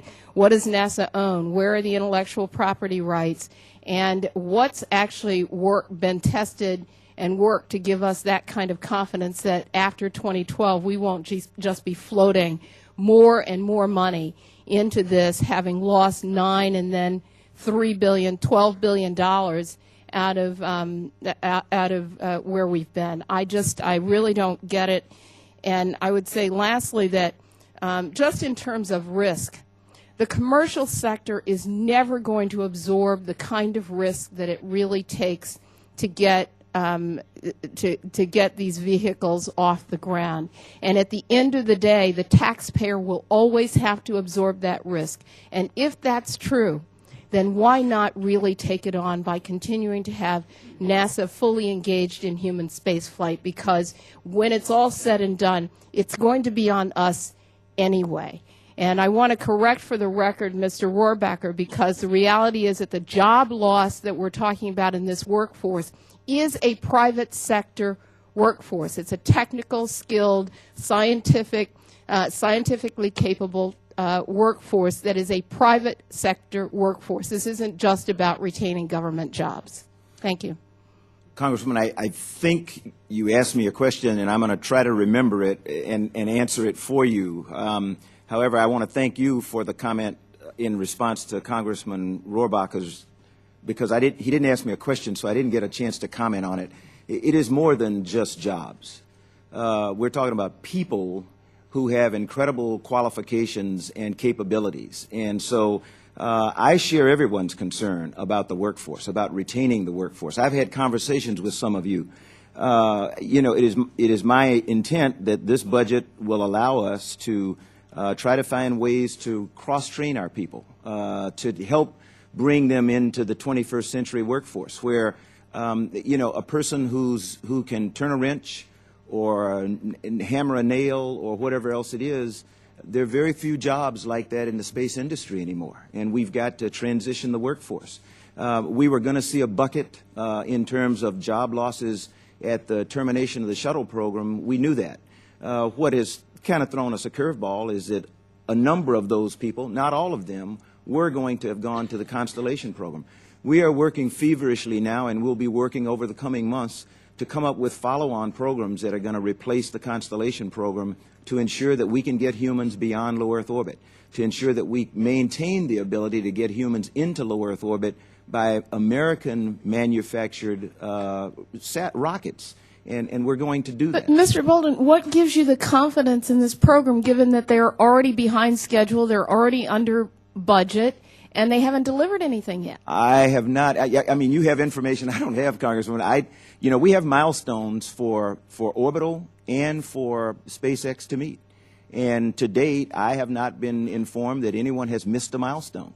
We are, as far as I know, SpaceX, because I visited their Launch Complex 40 facility and looked at their rocket and talked to their engineers 2 weeks ago when I was down for the STS-130 launch, and they were very optimistic that they're going to launch here in a month or so, their first flight. Now, they don't launch for us until 2011. We will be their third flight, so they have milestones that they have to meet, and until they fail to meet a milestone, I can't say that they're behind. You know, we pay them based on their meeting milestones. And so far, we have not failed to pay them because they have not failed to meet a milestone. Orbital is a very proven company when it comes to putting things in space. Putting people in space is a new deal for them. Boeing, Lockheed, USA, ATK, these are all well-established companies, and they have an opportunity to bid in the next round for commercial, you know, for an opportunity to be a part of the commercial space program. And what makes me confident that it's going to work is because these are experienced people who are dedicated to what they do, to human spaceflight. As I told the employees at Marshall, they're being unfair when they criticize companies like SpaceX and Orbital and others, because some of the people who are doing the jobs now were their former coworkers. You know, we are not talking about hobby shops. We're talking about very professional engineers in these commercial companies. Thank you, and I have Administrator. faith, you know, that they can do what we ask them to do. Mr. Grayson's next? Yeah, he just came back in. Okay, Mr. Grayson is recognized. Thank you. What is our next destination for America in space? The next destination for America in space, and I'm not being trite when I answer this, is the International Space Station. We've got to get there 4 more times this year. The long-term destination, after we successfully close out the space shuttle program, the ultimate destination is Mars. And there are intermediate points that we're going to have to get to before we are capable of going to Mars. If you gave me all the money in the federal budget today, I could not get a human to Mars. I could not morally put a human in a spacecraft and launch them on an 8-month mission to Mars because I do not understand the radiation All right, environment. so what is our next destination in space? The next ultimate destination is Mars. No, the next one. Congressman, the next destination, as I said before, is the International Space Station. And All we've right, got let's to do that not 4 be more times. trite then. What is the one after that? It's Mars. So there's nothing in between as far as you're concerned. But there are intermediate stops What on are the way they? there. What's the next one? The moon is a destination. Lagrange points are destinations. Which one is next? You mean where do we go immediately next? Is that the question? That's what next Incrementally? means. Congressman, we are in the process of developing a program. I will have to be able to give you the details, and I will come back and make it for the record in the coming months. So why are we even talking about how to get to the next destination? We don't even know what that is. Congressman, we do know what it is. We know what it is. What is it? Congressman, you know, we can go back and forth forever. We seem to have to here. I'm looking for an answer. Okay. The next destination in the Constellation program was the moon. After about that, there now, was- since you're planning to Congressman, eliminate the that? program of record and the program to which we are working right now, because you have told me that I have to continue to work the Constellation program. We're talking about the 2011 budget, but if you ask me right now, the next destination is the moon. Okay, good. Now, the Augustine report came up with 4 options and several sub-options or alternatives within the options. Which one did the administration adopt? The administration adopted the recommendations of the Augustine report, which was Which flexible option? path. The flexible path. The flexible path. Yes, sir. Okay, so you That think was the recommendation of the Augustine committee. All right, now you can correct me if I'm wrong, but I did read the report, and it seemed to me that the flexible path involved continuing the Constellation program. Is that a fair statement? The Constellation, the Augustine committee did not recommend cancellation of the Constellation program. That's So then I'm right. You're right that they did not recommend cancellation of the Constellation program? The flexible path included continuation of the Constellation program. The flexible path did not necessarily include. I think you're cherry picking from the report. The report said. I just want to know why you had all these people come together, the people who knew the most about the space program, and then you ignored their recommendation to continue the Constellation program. That's Congressman, what I'm asking. they did not recommend continuation of the Constellation program. What The they flexible said, path did. Congressman, what the report said was that they find no technical challenges in the Constellation program that cannot be met the way that NASA has always met them. However, to do so will cost a significant amount more than anyone will reasonably be able to place in a budget. All right, regarding the budget, it seems to be your plan to put people in space through commercial programs. Is that correct? I intend to put people into low Earth orbit through commercial programs. How often has that happened so far? We do it today. Explain to me. Go ahead. Well, today I go out and I pay USA to operate the space shuttle out of the Kennedy Space Center. The vast majority of my workforce right now is, as Congresswoman Edwards mentioned, 89% of the workforce in the shuttle program today are contractors. So you consider the space shuttle program to be a commercial program? I consider the space shuttle program to be evidence that commercial entities can successfully operate. Please answer the question. My time is limited. Yes. Okay. So what's wrong with continuing it then? I do not think it would be wise to continue the space shuttle program beyond the 4 additional flights that we're on track to fly right now. I think that would not be prudent. But if one's commercial and the other's commercial, what's the advantage of switching? The advantage is that we relieve ourselves of the responsibility and the cost for operating and maintaining infrastructure as we do today with the space shuttle program. Isn't it true that commercial entities have never put a man in orbit? Ever? Commercial entities have put every human in orbit that the United States has flown.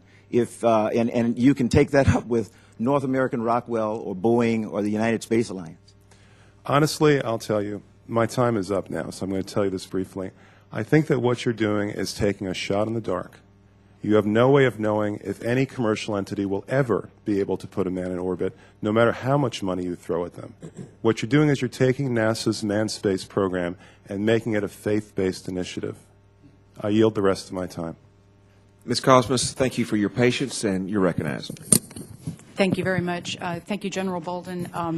I want to first of all, thank you for your service to our country, both in the military and as an astronaut for us.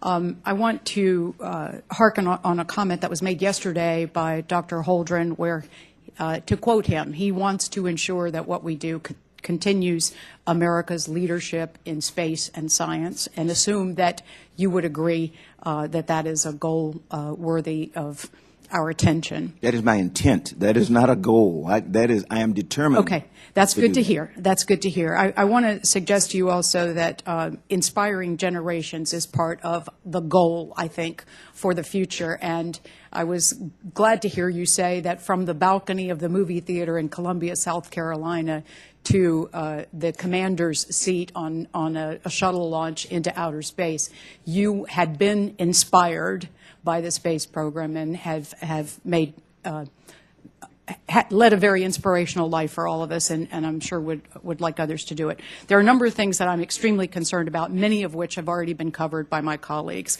If I have to identify them in short order, I would say the job loss in my community, as you know, is devastating based on the impending finality of the shuttle program, if that in fact is reality, and the lack of specificity in the budget for what we will be doing next and what skills or knowledge will be required.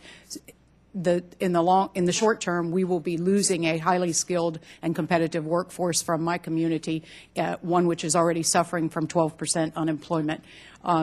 We will lose, I believe, the opportunity that was given to you to be inspired by space because we don't have the specificity of the program. I think we are at risk of losing our leadership internationally, as has been not only alluded to, but expressed with great detail by others here today. I think you referred to losing the battle of the intellect to other nations, and I think that's something that is very serious a concern to us without having the inspiration that will provide for the next generation, for the 21st century jobs, the economy, the national security, all of which is contained in inspiring our next generation to move forward in fields related to, obviously, the STEM programs, and nothing does it better than manned space exploration. There is no greater inspiration to those folks sitting around in a room developing something without any idea where it's going to go is not what I would call visionary or inspirational. We've had this discussion previously. I'm also concerned about our actual lack of access to the International Space Station. I'm pleased that we've extended its life for 5 years, but the fact that we have no vehicle to get us there past the 4 shuttle launches planned is of great concern to me. And so in outlining those things that are of specific concern to me, I want to ask you another couple of questions. I think we all agree we want to maintain our access to the space station. There's no way we can actually maximize the additional 5 years unless we can get there. We have, as others have said, we have no proof that there is a commercial opportunity to get there. I have asked before about the possibility of extending the shuttle. I don't want to beat a dead horse, and I'm not looking backward. But if we have extended the life of the space station and the shuttle is the only vehicle that we have currently that is able to take us there for service, for support, for access of a wonderful resource that we have, can you tell me what it would cost us, or can you respond to me about why it is that we have eliminated that as a possibility going forward? Congresswoman, there are a couple of reasons, and I will be happy to answer in detail for the record, because I don't want to give you, I'm going to give you some numbers that are not precise. It cost us in the neighborhood of $2 billion a year to operate the shuttle. That is a cost that would come out of other programs if we decided to extend it. There is the issue of potentially having to recertify the vehicle, reopen. It's done on a sort of a recurring basis, yes, and so those are things that we probably could discuss. Again, I'll look forward to your response on that. Again, the lack of specificity has been hit on so many times that I'm not going to go there. But I think it's very essential that you provide us greater detail of what the research and development and so forth is going to be for. I know in the budget there is also and we're pleased with this, $2 billion for upgrading the infrastructure. How do we go about being efficient and effective in upgrading infrastructure when we have no idea what the architecture we will be planning for is going to be? And that's a question that's, like I said, that's a thank you for the money, but how are we going to use it effectively if we do not know what the architecture that will support? We have actually been involved in discussions with the Air Force, particularly the 45th Space Wing, for a number of years about range upgrades that they want to do. And we now have funds that will allow us to do things on our side that will enhance their ability to do the range upgrades. Okay. Well, I would look forward to having more detail with you about not just what's happening at the 45th, but also at Kennedy Space Center, and how we manage to maximize that for the people of my district who are looking to lose their jobs and add to an already dire situation. So I would look forward to hearing more from you in that regard. I just, and I'm also concerned about the cancellation of contracts, as has been discussed by others, and hope to hear more from you on that. I think there are many of us who feel that Congress should have the opportunity to respond as a body to the budget proposed by the President, and that cancellation of contracts at this stage of the game before Congress has engaged in what our alternative proposals might be is premature and puts my workforce, my highly skilled and professional, valuable workforce, at even greater risk as they were depending upon some of these contracts moving forward during the transition period. And Congresswoman, I think hopefully I was clear when I sent my letter back that we have not directed any contract cancellations, nor is it my intent to do that. I intend to be in full compliance with the law in the form of the 2010 but even canceling to the appropriation. future of 2011 has the impact of making decisions without Congress having weighed in on your plan. And our intention is to as I told the chairman before we came in, our intention is to be in full and complete deliberation with you in the coming weeks and months about where we go. Congress will be, you will be an important part of the deliberation. Thank you, Mr. Administrator. Thank you. And Ms. Cosmo, I think part of your discussion points out to whatever happens needs to be determined soon for certainty. There'll be probably more jobs not lost than will be lost, but if you don't know where you stand in all that, it's very difficult. And so we've got to bring some certainty to this, both for the expertise and the human aspect of it, as well as to get the best program before us. My neighbor from Tennessee is recognized. Mr. Davis. Mr. Chairman, thank you very much, and thanks for holding this budget hearing today. I know that the process sure is that we would basically, in this committee, authorize certain expenditures as we go through this budget process, and that's the reason a lot of us are here today, and perhaps many have some questions to ask. I will relate to you some experiences, and Bart will probably chastise me for doing this, we often have in rural areas growing up, wherever it may be, in my situation in rural Tennessee. I look at this budget and realize there's $19 billion. It's about a 1.5% increase. But yet we're making a cut to a complete program of Constellation. I know that in the mid-50s, Sputnik kind of startled us. In the early 60s, John Kennedy made a statement that we would send a man to the moon and safely return them within this decade. And on July the 20th, 1969, the world also saw space change because we landed the man on the moon. And I sat at Camp Boxful in Bart Gordon's district near Gallatin with about 25 Boy Scouts, of which I was a scoutmaster of. As we watched that happen, it was unbelievable. And so the world changed then, too, when it came to space. But we made some pretty strong commitments to make that happen.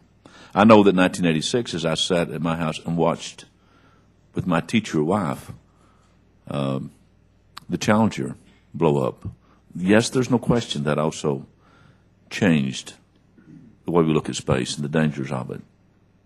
But are we again looking at a change that will be as devastating to us as the 1986 accident was, or are we making a decision that will make us another July the 20th, 1969? I don't know which place I fall there. And here's why. When I would go to Tennessee Tech to get a degree where I later became a soil scientist, I would often hitchhike from Cookville to Pall Mall. There were times people would be going all the way to that area and I could get a good, safe ride there. I want to be certain that we will continue to have space vehicles and a safe space vehicle that will ultimately get us to Mars. I don't want us sitting on the star in the constellations, hitchhiking with China or Russia to arrive at that destination. Because my fear is if we don't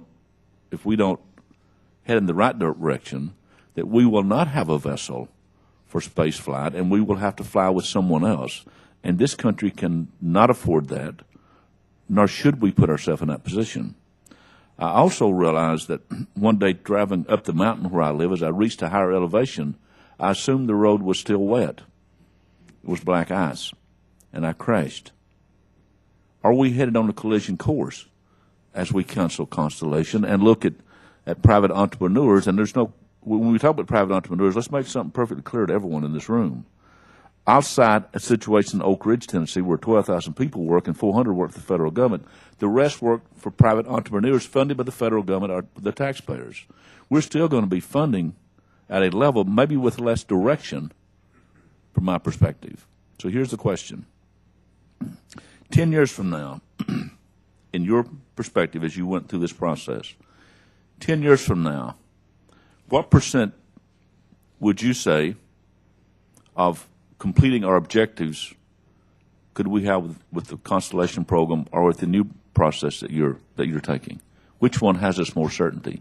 And what percentage could we expect of success with Constellation compared to the steps that you're taking in this new budget? Congressman, if I go with the report of the Augustine Committee, 10 years from now, we would definitely not be on our way to the moon because that report said that we were sufficiently behind both in terms of progress on completion of the vehicles and everything.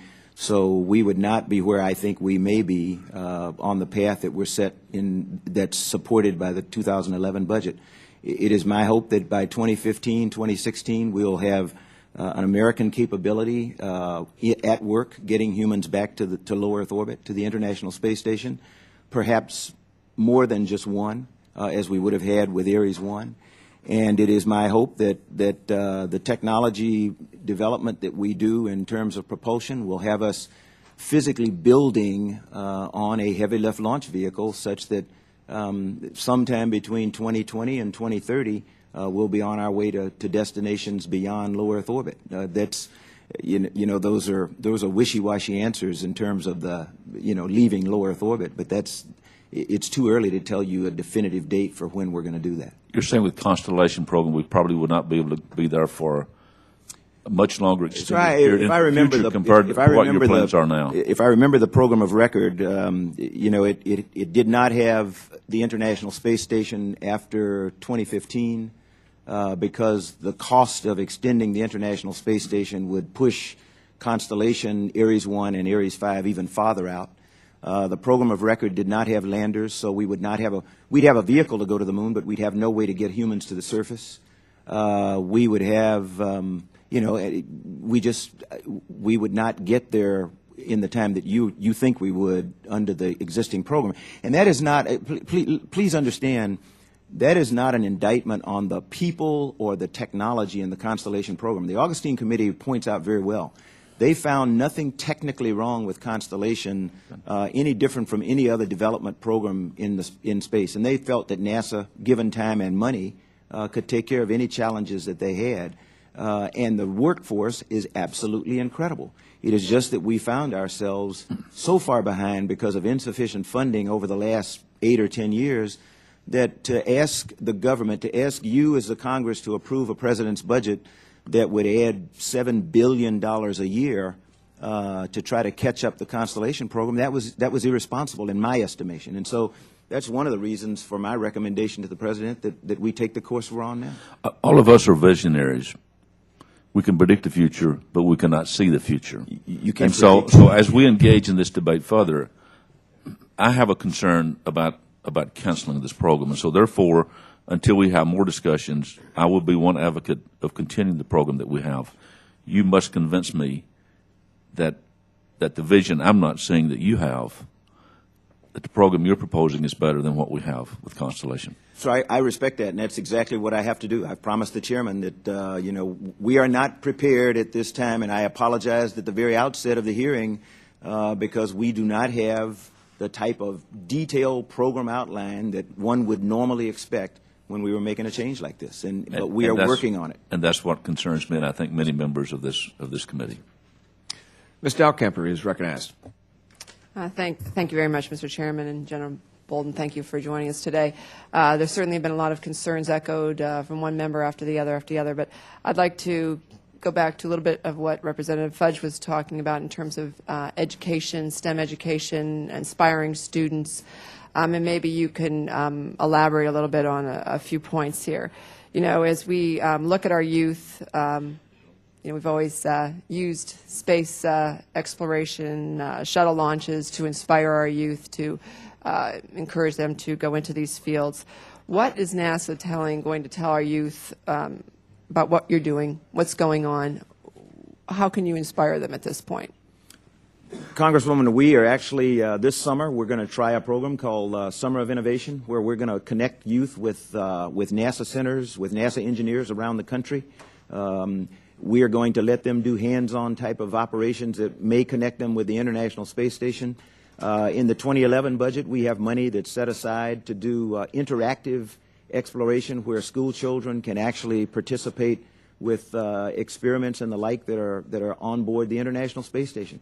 Dr. Sally Ride has a program now, and I forget the name of it. I think it's Space Cam, but it allows children today sitting in their classroom to take control of a camera that's on the International Space Station, and they point it wherever they want to point it, and they do projects. And those kinds of programs are going to continue, and we're confident that we can continue them now because the President has put an additional $20 million a year over the next 5 years into my budget.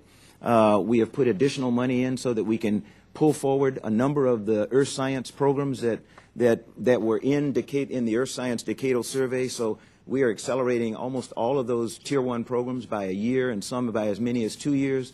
Those are things that we're going to use to inspire youth. There's a pilot program this summer, right? That's I am told not to call it a pilot, but it's a pilot program. Okay.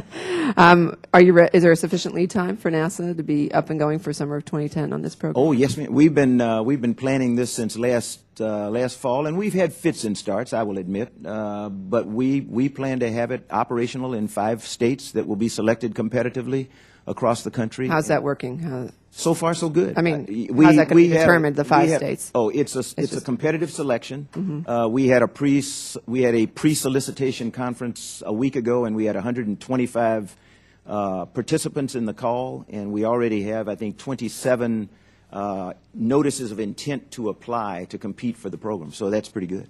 And what happens this year? How will that be used to determine what you do with the $20 million for the FY11? The $20 million that's in the budget is for increases in education programs that if I am able to do what I want to do, we want to modify, we want to radically change, if you will, the way that we do education in NASA, where we are now going to be able to provide impact in coordination with the Secretary of Education, who taught me that you shouldn't do anything unless you can provide impact metrics. The data that says you have changed a child's life or you've really had an effect on them. And we're transforming the way we do business in NASA, where we were advised that we're a program and project organization. We know how to do programs and projects, and we were advised that we should do education the same way. And so the Summer of Innovation has a project lead or a project manager, and she is now developing a project plan with a budget, which is unlike programs that we've done in the past in NASA. We have definitive metrics that we will require people to meet. So we are looking to see whether or not we are making middle school teachers more effective in their ability to reach students in the STEM subjects, and we'll be looking at this over a 3-year period of time. And do you see any downside to the fact that the cancellation of the Constellation program and the shuttle? You mean with in terms of inspiring? In terms of inspiring, no, ma'am, I don't, because Constellation would have not had any connection with the Summer of Innovation at all, because the earliest that we would have seen Ares 1 fly, given the current plan that I asked about the other day, would have been 2015, 2016. So we will know whether the Summer of Innovation works or not. We would have known it 2 years prior to the earliest possible flight of any element of Constellation. So Constellation had no impact or will have no impact on the Summer of Innovation or any of the other education programs we have on the books. In terms of inspiring, as you have this goal out there? The Summer of Innovation is dependent on what we call NASA content. Okay. That is the International Space Station. It's in existence today. It's not a dream. Okay. And we are extending it an additional 5 years. So we have 10 more years to utilize that as an asset to support enhanced STEM education. We are going to try to put children aboard the International Space Station what's the right word, through the internet. Virtually? Virtually. I apologize for losing my mind there. That's okay. But we are going to try to put them virtually aboard the International Space Station. We can do that for 5 more years than we were going to be able to do it before, because the President has funded the extension of the International Space Station, or is willing to fund it if the Congress concurs. So we'll look forward to seeing the progress of this, and my time is up. So I yield. Yes, ma'am. Mr. Wilson will be our final full committee questioner, and then we'll move to our guest. Mr. Wilson is recognized. Thank you, Mr. Chairman. Thank you for being here, Administrator Bolden. NASA's economic impact to Ohio exceeds $1.2 billion and acts as a catalyst for over 1,200 aerospace-related companies in our state. These companies that employ more than 100,000 Ohioans are directly related to NASA Glenn. These are good-paying jobs that I would like to see protected regardless of the direction of human space exploration. What specific roles do you foresee NASA Glenn playing in the NASA's future? Congressman, NASA Glenn has a bright future. If I look at things that are going on or are going to be going on with the 2011 budget, the increase in the Aero budget, much of that will involve Glenn, primarily because they are a research center. As I told one of your fellow members of the committee earlier, we are going to increase the amount of research that we do with rotor wing research. We're going to pick up the pace on icing research. So there are a number of things that Glenn will play a key role. Good, thank you. Second question. In NASA, Glenn has a prominent role in the Constellation program, including the components of Ares 5 and Lunar Lander. Therefore, are there very real fears if the Constellation program is canceled that NASA Glenn could be negatively impacted? So I don't, I would encourage you to ask the former Glenn Center Director Woodrow Whitlow. But I think he would tell you that he has no fears that Glenn will falter from lack of the Constellation program prior to my predecessor's desire to make sure that every center in NASA had a piece of the exploration pie so that everybody would have people working effectively. Glenn did not do the type of quote-unquote exploration research that they've been asked to do with Constellation, but they will still be doing exploration work. And most importantly, we will allow them to go back to being focused on aeronautics research as they have done before.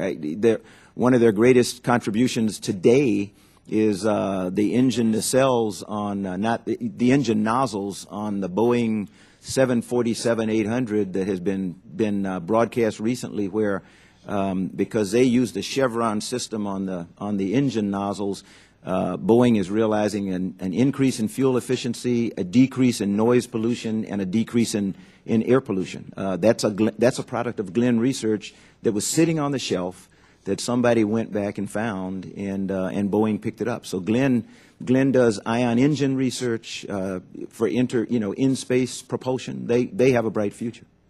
Good.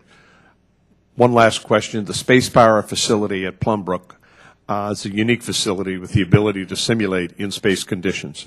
However, in the fiscal year 2011 budget request, it eliminates the Constellation effort, including the Orion crew vehicle, which was planned to be the first utilization of these new capabilities. The budget has no specific information about the future of Space Power facility. Can you give me some insight about this facility and how it would be used by NASA? So that facility was sized for Orion and other vehicles in the Constellation program, and when I look at commercial vehicles that are coming down the road or potentially coming down the road, they are all smaller than what we have. So the facility at Glenn, we are hoping we will be able to attract DOD as well as commercial users to that facility.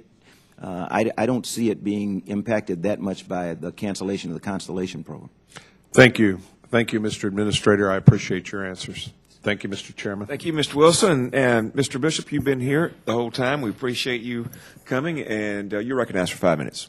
Thank you, Mr. Chairman. It's been most interesting. I appreciate you welcoming me back to this committee, and I realize I'm here temporarily since my nameplate is put together with Scotch tape. So thank you very much. General, everyone who has been here so far is thank you for coming. I want to thank you too, but to be very honest, very bold, if if you and Ms. Garver had actually made better decisions, we wouldn't be here talking about this, and both of us would be much happier in that situation. There are some specific questions I'd like to ask. I'll try and be as brief as I can with any of them. It was brought out by Ms. Giffords, but he didn't really speak specifically to this particular issue, that with the Minuteman ground-based missile decisions that were made last year, as well as the canceling of Constellation, it's left the industrial base in shambles. And we obviously know that Secretary Gates was not consulted with this, Secretary Donnelly was not, AFMC was not as well, and if obviously you talked about acquisitions, you obviously didn't listen to what they said. So, sir, did you consult with the Department of Defense on the impact of the industrial base before you made this catastrophic announcement? Congressman, let me be very careful about how I answer your question.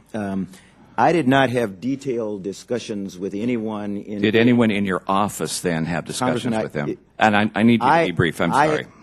I have had informal conversations with senior persons in DOD from the time that I came into office because I wanted to reach out across agencies in the government. So I have talked with members of DOD. I have talked to them about, while not talking specifically about the impact of cancellation of the Constellation program, I asked for information on the impact of to the industrial base, particularly with reference to solid rockets. Good. With whom did you speak? Sir, I have. If you ask General Cartwright if I've spoken to him, he will tell you yes, I've spoken to him. But those were not formal meetings, and they were not formal deliberations. Anyone else, though? Anyone else with whom you had consultations? Sir, those are. I can go through. I will provide you the information for the record. I will get it to you. Your comptroller wouldn't do that, so I appreciate if you do that right now. Are you aware of the Department of Defense report to Congress on the solid rocket motor industrial base issue that was addressed last year? I am not aware of that report. I am aware of a report that Dr. Holdren prepared. I read it. Not that one. Go back to the original one from acquisitions. I appreciate if you look especially on page 47, where it says if there is delay in Constellation, has a significant negative impact on the defense side of this equation. Canceling it, has to be a very significant negative impact at the same time. I will go back and are you currently, because we talked to Secretary Donnelly yesterday, are you currently having discussions with Secretary Donnelly on this issue? I am not, since you put it me directly, I am not having discussions with anyone right now.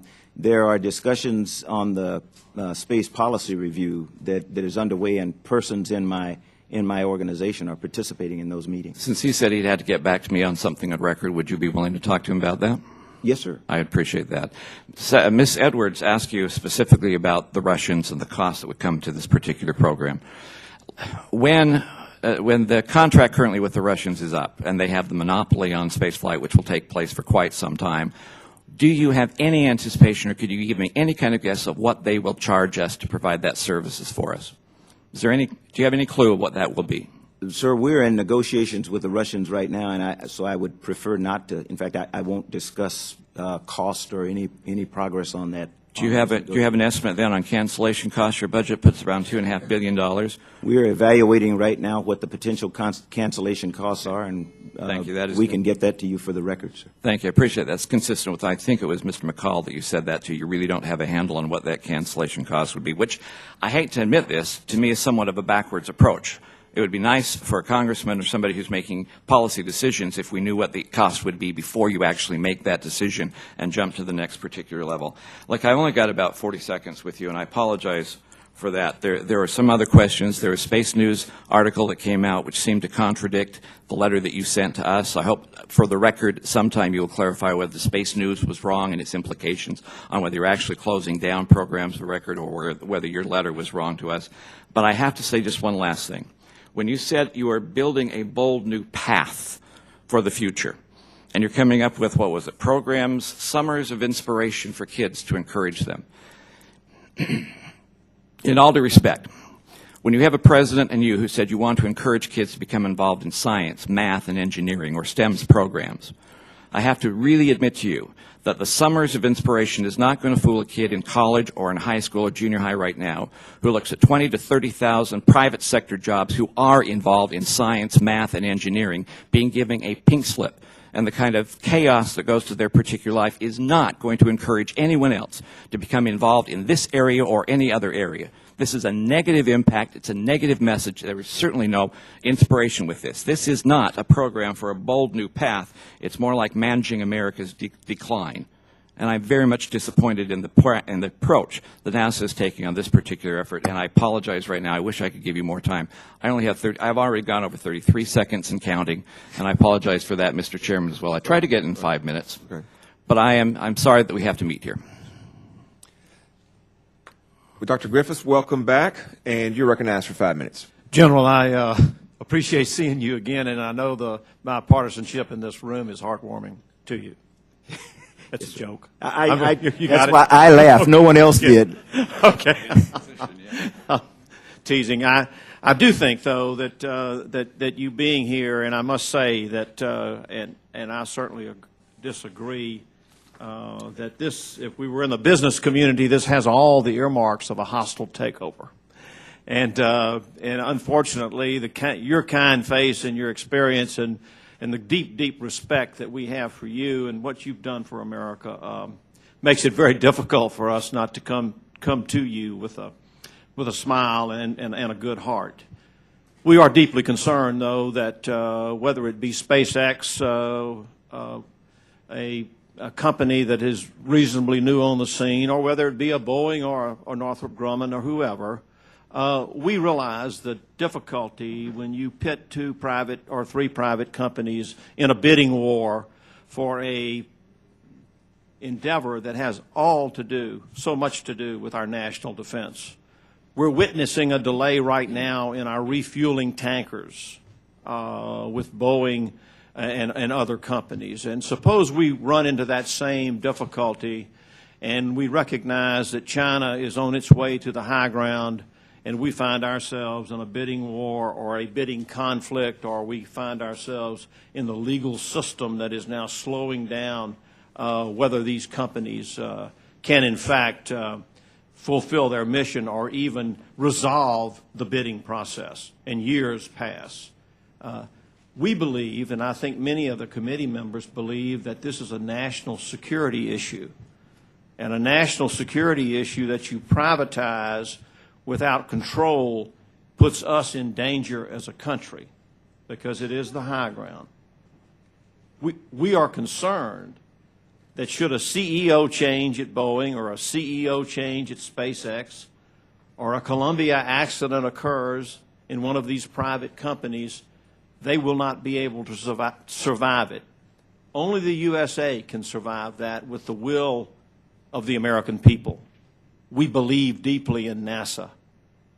It's our heart and it's our soul. If we begin to divide our heart and soul with labels that say SpaceX or Boeing, and we have a failure, where will the American people be as far as their willingness to support manned spaceflight?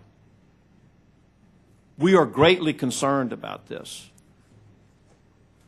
The thing that is of great concern to us is one of the things that makes me believe that this is an unfriendly takeover is something that you said, that we'll be happy to involve you in the deliberations as we move forward. But actually the decision to cancel Constellation was done without those deliberations. So we're all very, very suspicious. And so you can, it's great concern to me, of course, because I represent Marshall Spaceflight, but it's not about jobs. The heart and soul of America is NASA. If we do anything to detract from that, we're going to lose. And we really can't afford to lose. We're 5% of the world's population. 95% of the world lives somewhere else.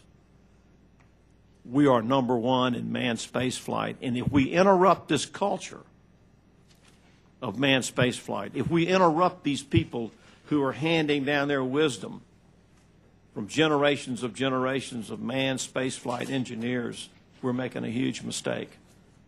And to privatize this with a SpaceX or a Boeing or a Northrop, getting involved in the legal ramifications of a request for a proposal that may take 2 years, or a bidding process that may be interrupted by the judicial system, we really need to think about this some more. We need to really, really go over it, because America is a difficult place to do business. And I appreciate you. I truly do. But I disagree completely with the decision. And it's not about budget. If the conversation could take place between you and the President, and you said, Mr. President, we need $3 billion a year for the next 5 years to make sure Constellation is on target and on time, and there's $800 billion over here in this stimulus, could you move $3 billion a year over into our space program so that we can be #1 and we won't have to watch the Chinese land on the moon from our living rooms? Mr. President, couldn't we do that? Wouldn't that be a good idea? And I'll bet you, with your persuasiveness, the answer would be yes. Good idea, General. Anyway, thank you very much for being here. I appreciate it. Thank you very much, Congress. And Mr. Posey, you're going to close us out today. Thank you very much, Mr. Chairman. Following up on Congressman Parker's comments, I know it seems like a big reach, but it would take about 1% of the stimulus funds to fly the shuttle for another 5 years. I had another meeting earlier, so I missed your testimony apparently when you refused to disclose who made the decision to cancel Constellation. I don't want to beat that horse anymore other than to say I'm deeply disappointed in the alleged most transparent administration in the history of this country not to be able to get a direct answer on that, and a lot of people are. I think everyone shares that same question. When the President was campaigning in my county, he promised that he would close the gap between shuttle and Constellation. And number two, he would keep America first in space. He didn't close the gap. He made the gap eternal. And low Earth orbit sure as not hell is not keeping us first in space. You know it. I know it. He knows, you and I both know it. But it doesn't seem to change anything. The rest of the world knows it too. We have a focus on commercial in the future, and I love commercial space flight. I've spent about 20 years trying to help make commercial more profitable. I think there's a huge opportunity for there. If we'd done that earlier, there wouldn't even be a French Ariane today. But the reality is there's no profit in commercial rockets for human exploration unless we pay them. And we should be taking the lead in doing that anyway. I read your statement today, and it has a plethora of subjects that you said you were going to focus on, and then we've heard more about also focusing on education. And I'm just sad to see that the focus of NASA is not what this nation has always presumed it to be, and that is first and foremost human space exploration. I'm chagrined to hear the allegations that the Constellation program is over budget when you know, I know, and they know, we both know, it's underfunded. Russians have already increased the cost of ferrying the astronauts of ours and the other nations we're pledged to ferry back and forth from $30 million to $51 million per. And I just wonder if you would dare to guess what that may be ultimately when we no longer have an alternative like the shuttle to do that. We've not received a NASA workforce transition report since last summer, despite the 2008 legislation that requires it. Apparently, somehow it got sidetracked by Augustine. Given the importance allegedly placed on workforce, you have to wonder why we're looking at laying off thousands of high-skilled workers, and the question is when we can expect to get our next report. If shuttle safety is really a legitimate objection to continuing with the shuttle, the questions that beg for an answer is why we're going to continue launching the ones we have, and aren't they in fact designed, engineered, and built for 100 missions, and I think Endeavor has less than 30 right now. Augustine report also referred to that as one of the most reliable, I think talked about over 98% reliability. Thousands and thousands of space workers are going to be put in the unemployment lines across this country, and I know a lot of the people in my district are wondering exactly how many reductions NASA is going to make at headquarters. They're expecting a commensurate amount of reductions as we lay off thousands of people around the country, and I wonder if you would comment on that. And if there's not time to address all these, and it's obvious there won't be, I wonder if you would be kind enough to respond to me in writing to these questions at your earliest convenience. Unfortunately, history will show that unlike the landing of Apollo when there was a giant step for mankind, we're going backwards now. This is a giant step from greatness to mediocrity, anything but extraordinary, I think, in the future. And I think it's just a sad day for America. And the final question I have is, what would it take to get you to consider further renewing your interest in Constellation? Congressman, I will get you answers for the record for the questions you asked about manpower, particularly that at headquarters. In terms of interest in Constellation, there are aspects of the Constellation program that I want to capture and I want to keep. And some of the studies that I've asked to be done right now are helping us to determine what technologies, what projects that we have in the Constellation program that we cannot do without, and that will serve as a nucleus for emerging programs. If I give you an example, two examples from the Constellation programs of things that we've already found to be needed and are going to be applied. The thermal protection system studies that were done for Constellation determined that there is a thermal protection system that the folk from SpaceX could use, and they have chosen to use that on their vehicle. So we have gained an incredible amount of knowledge, a wealth of knowledge from the Constellation program that I think will carry on to the programs that we develop in the wake of the cancellation of Constellation, if that is the final decision. When we look at escape systems, something that the shuttle does not have, at the Langley Research Center, we did a test on something called MLAS, the MAX launch abort system, which was highly successful. That is a system that we have recommended that the folk at SpaceX take a look at, because they want to use a pusher-type system also. And so rather than have them go out and reinvent the wheel, we've suggested that they look at that product of the Constellation program. So there are a number of aspects of the Constellation program that I would hope we would be able to capture and to use in future programs. Thank you. Yesterday, we had Dr. Holdren here, and before the meeting started, or the hearing started, Mr. Hall asked me, does he bruise easily? And I will report back to him that you do not bruise easily. And we thank you, Administrator Bolden, for being here. The record will remain open for 2 weeks for additional statements from members and for answers to any of the follow-up questions the committee may ask the witness. And the witness is excused. The hearing is adjourned. Congressman, thank you very much. Thanks, Paul. Yep.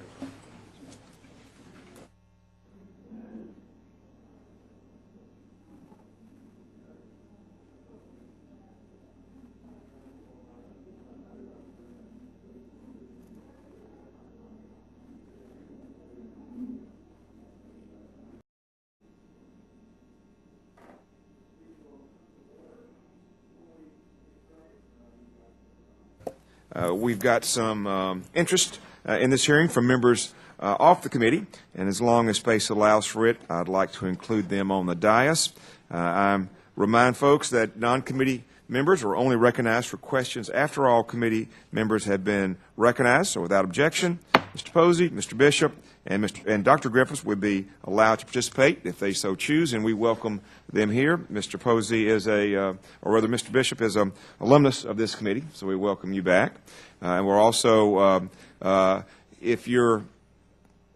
we all know that Ralph Hall is in a time machine anyway. He doesn't get any older, but if you think he's reversed, he hasn't. He couldn't be here today, and we're glad that Mr. Olson could take his place as the ranking member on the Space and Aeronautics Subcommittee. He's certainly well qualified to handle these chores today. So good morning and welcome, Administrator Bolden. Today's hearing marks the beginning of this committee's review of NASA's fiscal year 2011 budget request, including the proposed changes to the nation's human spaceflight plans. As you know, NASA is an agency that occupies an important place in the nation's R&D infrastructure, as well as being a source of inspiration and pride for all of our citizens. I know that my colleagues on both sides of the aisle want to make sure that we do all we can to ensure its future health and productivity. In that regard, I am pleased that the President's FY 2011 NASA budget request has a number of positive features. First, of course, is the fact that the budget request will increase NASA's 5-year funding by a total of $6 billion over last year's out-year funding plan. It's less than many supporters of NASA believe is justified or needed, but in a fiscal environment in which many federal agencies and programs are facing funding squeeze, it represents a vote of confidence in NASA, and that should not be ignored. There are other good things in the proposed NASA budget. It recognizes the critical role of NASA's Earth Science Program and climate research play in increasing our understanding of climate change and other phenomena that impact our society. It moves to restore some of the purchasing power that was lost by NASA's Earth Science Program over the past decade. Aeronautics is another area that gets a needed boost in the FY 2011 NASA budget request. It's hard to think of another NASA program that has had more of an impact on our economic competitiveness, national security, and quality of life, and I'm pleased that its importance is recognized in this budget proposal. In addition, the budget recognizes the importance in investing in long-term technology development for both aeronautics and space, a view long shared by this committee.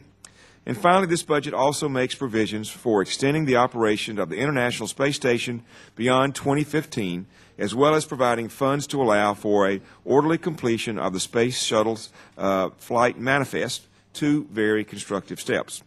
All of these initiatives that I have described are ones that I think could garner bipartisan support on this committee and the House at large. They are certainly consistent with last year's NASA Authorization Act. However, there are other features of this request that haven't gained much support. Namely, this budget proposal represents a radical change from the approach to human spaceflight and exploration that has been authorized and funded by the successive Congresses over the past 5 years. This new approach is not clearly traceable to either past legislation or past policy directives. It has raised as many questions as it has answered. Administrator Bolin, as you know, many folks need to know any additional statement other than your written statement or spoken statement will be made a part of the record. And with that, we will then follow with questions from our members at 5 minutes. So, Mr. Bolin, you may proceed.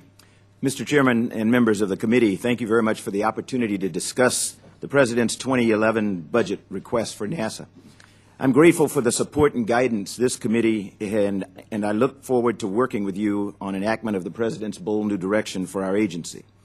I want to say up front that I understand the committee's concerns that details such as our justification documents have been slow to reach you. I apologize and ask your continued patience as we finalize the details of this historic change in NASA's direction. Since the introduction of the budget, many have asked what the destination is for human spaceflight beyond low Earth orbit under the President's plan. NASA's exploration efforts will focus not just on our moon, but also on near-Earth asteroids, strategic deep space zones called Lagrange points, and the planet Mars and its moons. For me, the ultimate destination in our solar system at present is Mars. While we cannot provide a date certain for the first human visit, with Mars as a key long-term destination, we can identify missing capabilities needed for such a mission and use this to help define many of the goals for our emerging technology development. The right investments in technology will allow us to map out a realistic path to this destination that continues to inspire generations of school children, just as it inspired me years ago growing up in Columbia, South Carolina, and watching Buck Rogers go to Mars with ease each week from my seat in the balcony of the Carolina Theater in Columbia.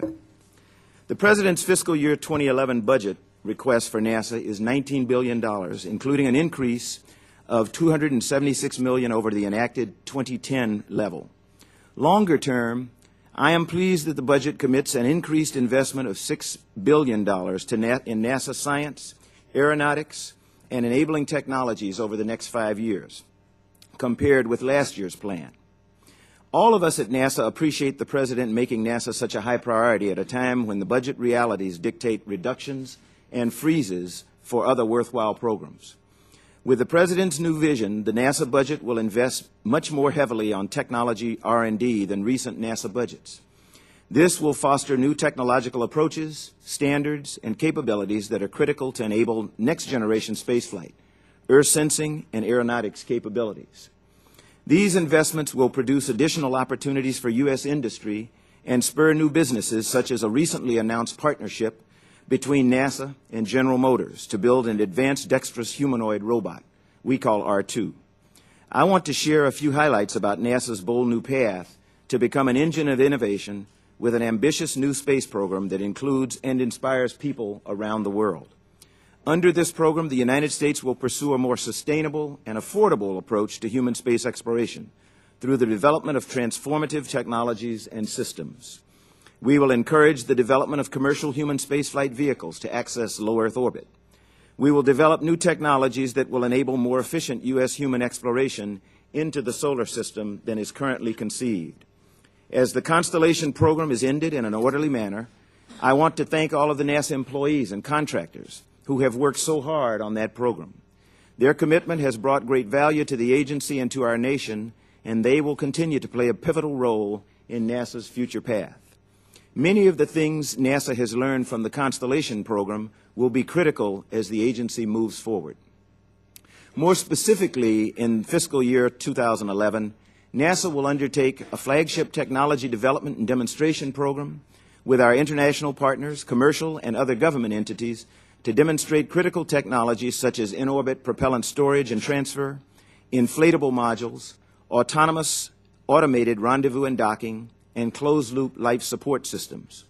Heavy lift research and development that will investigate a broad scope of R&D activities to support new space vehicle propulsion technologies.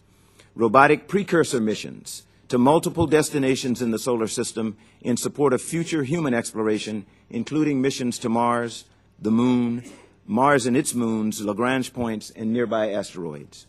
Significant investments for the development of commercial crew and further cargo capabilities. Extension of the lifetime of the International Space Station to 2020 or beyond in concert with our international partners. Pursuit of cross-cutting space technology capabilities led by the newly established Office of the Chief Technologist to spawn game-changing innovations to make space travel more affordable and more sustainable. Climate change and observations, which will enable NASA to substantially accelerate and expand its Earth science capabilities, including a replacement for the Orbiting Carbon Observatory. Aeronautics R&D, including critical areas of next-generation air transportation system, or NextGen, green aviation and safe integration of unmanned aircraft systems into national airspace. Education initiatives, including the recently announced Summer of Innovation pilot program to inspire middle school students. Americans and people worldwide have turned to NASA for inspiration throughout our history. Our work gives people an opportunity to imagine what is barely possible, and we at NASA get to turn those dreams into real achievements for all mankind through the missions we execute. This budget gives NASA a roadmap to even more historic achievements as it spurs innovation, employs Americans in exciting jobs, and engages people around the world. Mr. Chairman, thank you again for your support and that of this committee. I would be pleased to respond to any questions you or other members of the committee may have.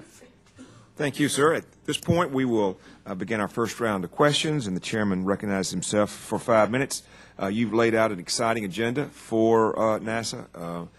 Certainly, there are many other areas that NASA encourages outside of the human exploration, and I'm glad that you have really a bold agenda there.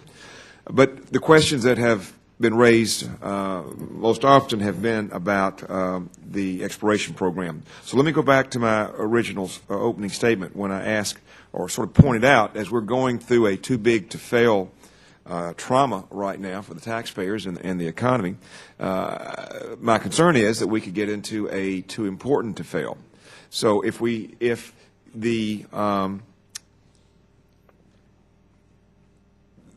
the companies that are going to provide the commercial crew transportation don't have other markets, then are we going to wind up having to support them? So can you give me some type of concrete evidence that there'll be other markets for their services? Mr. Chairman, the evidence that I have used has been the studies that have come from industry themselves, from the commercial market. Unfortunately, it's not. NASA has not done any market surveys, nor have I offered to do that or asked to do it. So I'm depending upon surveys and information that has come from the industry themselves. Well, and I don't say that they're bad folks. Your own agency do not appear to have known what was in the budget request until the very weekend before its release.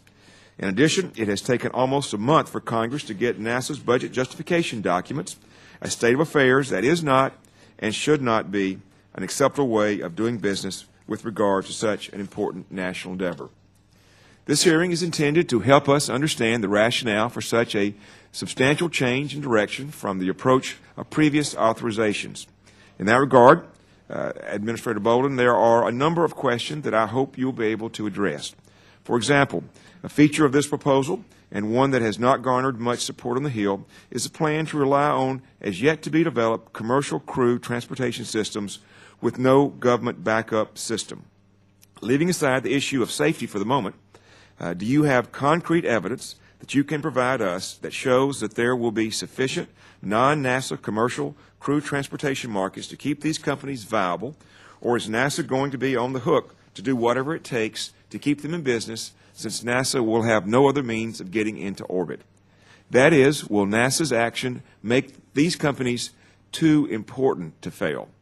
Despite the lack of any significant existing markets for their proposed services, with all the implications for the American taxpayer inherent in that phrase. In addition, in this budget request, you are requesting a 62% increase over what the government and the companies had previously said would be needed to help the two would-be commercial cargo transportation companies develop their systems that are arguably much less challenging than the commercial crew transportation system that you would now want to support. Given the large cost increase, how much confidence should we have in the cost estimates for commercial crew contained in this budget request? I could go on to ask about other aspects of the human spaceflight proposal, but I've already taken enough time, or enough of the committee's time. It is clear that the administration's human spaceflight proposals have profound implications for the workforce, for our position in the world, and for the future of the space program, and we're going to take a hard look at them. Again, I want to welcome you to today's hearing, and now I want to yield to another Texan, Mr. Olson. Thank you very much, Mr. Chairman. And first of all, I want to make a very public statement that I realize that I'm a poor substitute for the wit and wisdom of our ranking member, Ralph Hall. But he couldn't be here today, and he asked that I read his opening statement. And with your permission, Mr. Chairman, I'd like to do so. Mr. Chairman, I look forward to working with you on the important issues facing NASA. And thank you for holding today's hearing on the fiscal year 2011 budget proposal. Thanks to your leadership, NASA is benefiting from the guidance provided in the NASA Authorization Act of 2008. I also want to welcome the NASA Administrator, General Bolden, to his first appearance before our committee. We look forward to hearing the details of the administration's proposals. NASA's fiscal year 2011 proposal is a radical departure from the consensus that emerged after the Columbia accident. In fact, the national debate after the accident helped clarify many of the guiding principles and goals that were endorsed by both Republicans and Democrats in subsequent NASA authorizations. The Columbia Accident Investigation Board clearly warned us about the inherent risk of human spaceflight program that does not have vigorous and engaged national leadership. The CABE also stressed the importance of working towards established goals, not flexible paths, and warned against unbounded technology development programs that, lacking clear requirements and metrics, are likely to fall prey to future budget reductions. As a mission-driven organization, NASA performs best with clear goals and destinations. I'm deeply troubled about the future viability of America's human spaceflight program. On the eve of completing the International Space Station and retiring the Space Shuttle, I cannot understand how the administration can propose such an ill-conceived decision to cancel the Constellation program without providing a compelling alternative plan with measurable goals and adequate resources. This budget proposal relying as heavily as it does on the unproven capabilities of a nascent commercial space industry, contains very few details. At worst, I'm afraid that its reliance on commercial is unfolded, and as a consequence, it not only threatens our leadership in space and our utilization of the International Space Station, but it also risks the loss of much of our aerospace industrial base and our highly skilled workforce. I'm also bothered by the apparent diminution of crew safety in this request. Except for vague assurances that safety will not be undermined, I see no detail explaining how NASA plans to ensure that commercial systems will be equal to the expectations that guided the development of the constellation. Until we in Congress have had a chance to examine the details of NASA's proposal and develop the appropriate legislation, I hope you will adhere to the intent of the appropriators, which is to continue the constellation development in fiscal year 2010. General Bolden, I appreciate the fact that you accept responsibility for the poor way this budget was publicly rolled out. And I want you to take a message back to those who played an active role in its unveiling that such an exercise is ultimately counterproductive. This committee has been the most ardent supporter of NASA in the House, and yet senior agency and administration officials have managed to surprise, frustrate, and anger those of us who've been your greatest advocates. I thought it was particularly troubling that senior people within the administration and on your staff engaged in a campaign of telephone calls with reporters prior to the budget rollout to explain the embargoed program details instead of providing briefings to this committee. This is not a media campaign. NASA should be communicating with its policy and oversight committees, and I encourage you to carry that message back to the administration suite and to the administration. Mr. Chairman, I care deeply about NASA, and I want to ensure that the safety of the crews we send into space. I want to ensure that we can maintain and utilize the International Space Station. I want NASA to have clearly defined goals because I believe that is the only way we will make any progress. NASA is a mission-driven organization that produces its best results with clearly defined goals and the resources to achieve them. I believe NASA's priorities are misplaced. With the retirement of the Space Shuttle and a plan to cancel the Constellation program, it's more important than ever that we work together to provide NASA with the legislative guidance it needs. I know you share many of my concerns. I look forward to working close with you, and I hope you will make room in our busy schedule to hold the necessary hearings to ensure we give NASA the guidance it needs. Thank you, Mr. Olson. If there are members who wish to submit additional opening statements, your statements will be added to the record at this point. At this time, I would like to introduce our only witness today, Mr. Charles Bolden, who is the Administrator of the National Aeronautics and Space Administration. Welcome, Mr. Bolden. As our witness